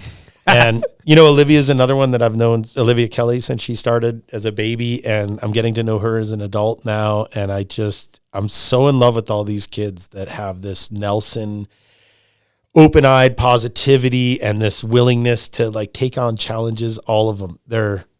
Nelson puts out some great kids, and I'm so lucky to be surrounded by them. So I think what's next is kick ass on Valhalla, make an amazing thing. And then I got a nice little group of 2, and either I'll start stepping back and enjoying more trips like this and coming and seeing people, taking my kids to Italy or something someday. Maybe it's unfathomable that we might be wealthy enough to do that someday, but maybe after 25 years, it starts returning a little cash that we can spend on shit that we don't really need, but really would love to experience, Sounds great. Killer. Now, one last thing before we wrap this up. Do you want to throw out any thank yous? Oh my God, this is going to be really long. Yeah, we're ready. I got a crew of people that have helped me since the beginning. Fraps, we had a guy, Dave Thomas. I could talk for 3 hours on any one of these people, but Dave Thomas, Tammy, none of them are going to watch this anyway, so it doesn't really matter. But there's so many people I could be thanking. And I go back to Salema, who's always has my back. Billy Anderson is my brother in a lot of ways. Hearing your story about Jeffy was really hard to hear. Talk to Billy after that. We have a relationship like me and Jamie. I can't believe how lucky I am to have him and his family in my life. Ken Block comes out to the lodge and brings his family, supported my business. He brought his car out there, right? And he left it. It's it's still there? Well, the Maverick is. He's just Ken is an amazingly nice guy. I got all these people supporting us. Dave Morin, one of the Facebook founders, Adam, these people, Jeff Curl from Stance, Wooly, all the way to Immigart, all the way to Pat Field to Seth here. Volcom has had our back. Burton has had our back since the beginning. Electric has been on board. Where do I stop? Decline, fucking Mammoth. All these companies do everything they can to support it. K2, huge. They give us all the skis this year. Johan Malowski and Union and Gumby and George and all those guys do for us, and like Lib, Mervin, fuck, all these companies just support the shit out of us. And it's a testament to how everybody just wants an authentic thing to pour their brand into and be a part of. And I'm so honored. I probably forgot 30 people. I'm really sorry. What's the percentage of like industry versus just vacationers at Baldface? It depends on the year. Cause like I would call super or natural selection an industry trip. And that took up a good chunk of the season this year. We do one trip every year that's prime time. That's Volcom, Electric, C3, and then one other one floats in and out of there. 686 is going to take it next year. Nice. And that is really cool because we get a bunch of heads together to kind of talk about our industry, have fun together. We mix it up a bit. Everyone's got different styles, but that trip is really one of my favorite trips of the year. And then occasionally we get like full lodge bookings, like, Stance used to do, or I'll just book the whole lodge out. Yeah, like Liquid Death wants to do it. I know that like Simnewski would do it with Fat Tire, and those guys are doing amazing things with us at Valhalla. And yeah, so I'd say less now than it used to be. Maybe 20% in a big year. Then everyone else is just return customers. Mm-hmm. That's awesome. Mm-hmm. Amazing. I recently listened You don't even need to advertise. Just come back. But that's it. We should have a big advertising budget. Any company that does the volume that we do is going to have a chunk that goes to marketing and advertising. And that's where I just dole it out. And I'm like, why would I buy an ad for Baldface when I could give you guys, it was actually 1,500 Canadian. It came down to 1,000. That's how it worked. I apologize for that, but no, it's great. And I got this little account there and I kind of watch it and I'm like, here, like, I don't know. It makes sense to market the company, but I'm really just trying to build the brand and trying to like invest in cool shit and make great opportunities. That's more what Baldface is all about. And we did it. We got to where we got it to get to. You know who was here who was talking about booking in like 2 or 3 years? The Magoon family. Ooh. They're going to be coming their way, yeah. Hey, I've never met him. They're going to be coming your way, I think, in New Year's. He's got to get across. Can he get across the border? Oh, that's a good question. He'll find a way. Because I kind of wanted to reach out and just be like, before there's an embarrassing situation, you might want to just check your... No, I think he's good now. Is he? Yeah. One other thing, too, talking about the reason I went to Baldface was because of Stance, and I listened to a podcast with Jeff Curl, and he said the most profound thing to me. A guy who started Stance, Skull amazing Candy, guy, made more money than anybody anybody I know, and he's been through tons of businesses, and you always wonder what the deal. He was Entrepreneur of the Year from Ernst & Young, which is that is the most prestigious award you can get. I did not know that, but he said the most profound thing in this podcast. He said, "I just boiled it down to I like going into a business." Or he's like, "I like starting a business with a small group of people that are awesome, and just going into work every day and building something cool, and that's it." And I thought that was just the best bit like advice. It's like that's all it is. All you're doing is you're going into work with people you like and building something cool. And if you can look at it like that, it's fucking, you end up with a Baldface Lodge. Yeah. Just like that. Just like that. It's just that easy. It's true, man. It's one foot in front of the other, one little piece. Like, kind of lower your expectations and raise your fucking self-worth. Like, every little goddamn piece of that puzzle, you fight hard for you. Me and Fraps used to say, like, I don't know what I'm doing every day, but I'm moving this fucker 1 inch forward or I'm not going to bed. I don't give a shit what it is. I'm getting one more piece during the day. And we would talk, I got to talk to this guy and I learned this and I learned that. Great. But we had to get it one and acknowledge that one thing. Push the needle a little bit. Yeah. It's great having a good business partner. Like, you guys are great. Like, having a partner that you care about and that you get to experience all these things with, so that you can kind of have this dialogue that only business partners, it's kind of like a husband and wife, that is so valuable, especially to have that relationship forever. Right? Husband and wife. Great analogy. Well, I want to say, Jeff, thank you so much for coming on the show. It's been a great podcast. I hope so.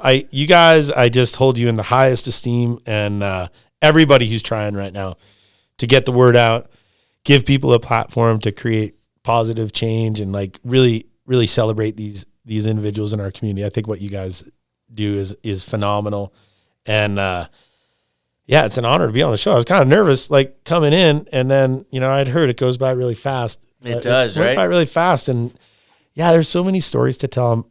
We're working on, maybe I'm going to write a little something more with some help, and maybe try to get our whole story, like, into a book or something. That'd be rad to have the book at the lodge. Yeah, it's something I'm kind of working on a little bit. I got a couple of people I'm working with, so this is really a great chance for me to kind of practice that a little bit. Amazing. Well, you did a great job. Yeah. I want to say thank you. I want to say thank you to all of our listeners, every single person that watches, tunes in, buys merch, supports the podcast, shows love, is a part of this awesome community. So thank you guys so much. Thank you to our sponsors. And with that, we got another episode coming at you next Wednesday. Over and out from the bomb hole.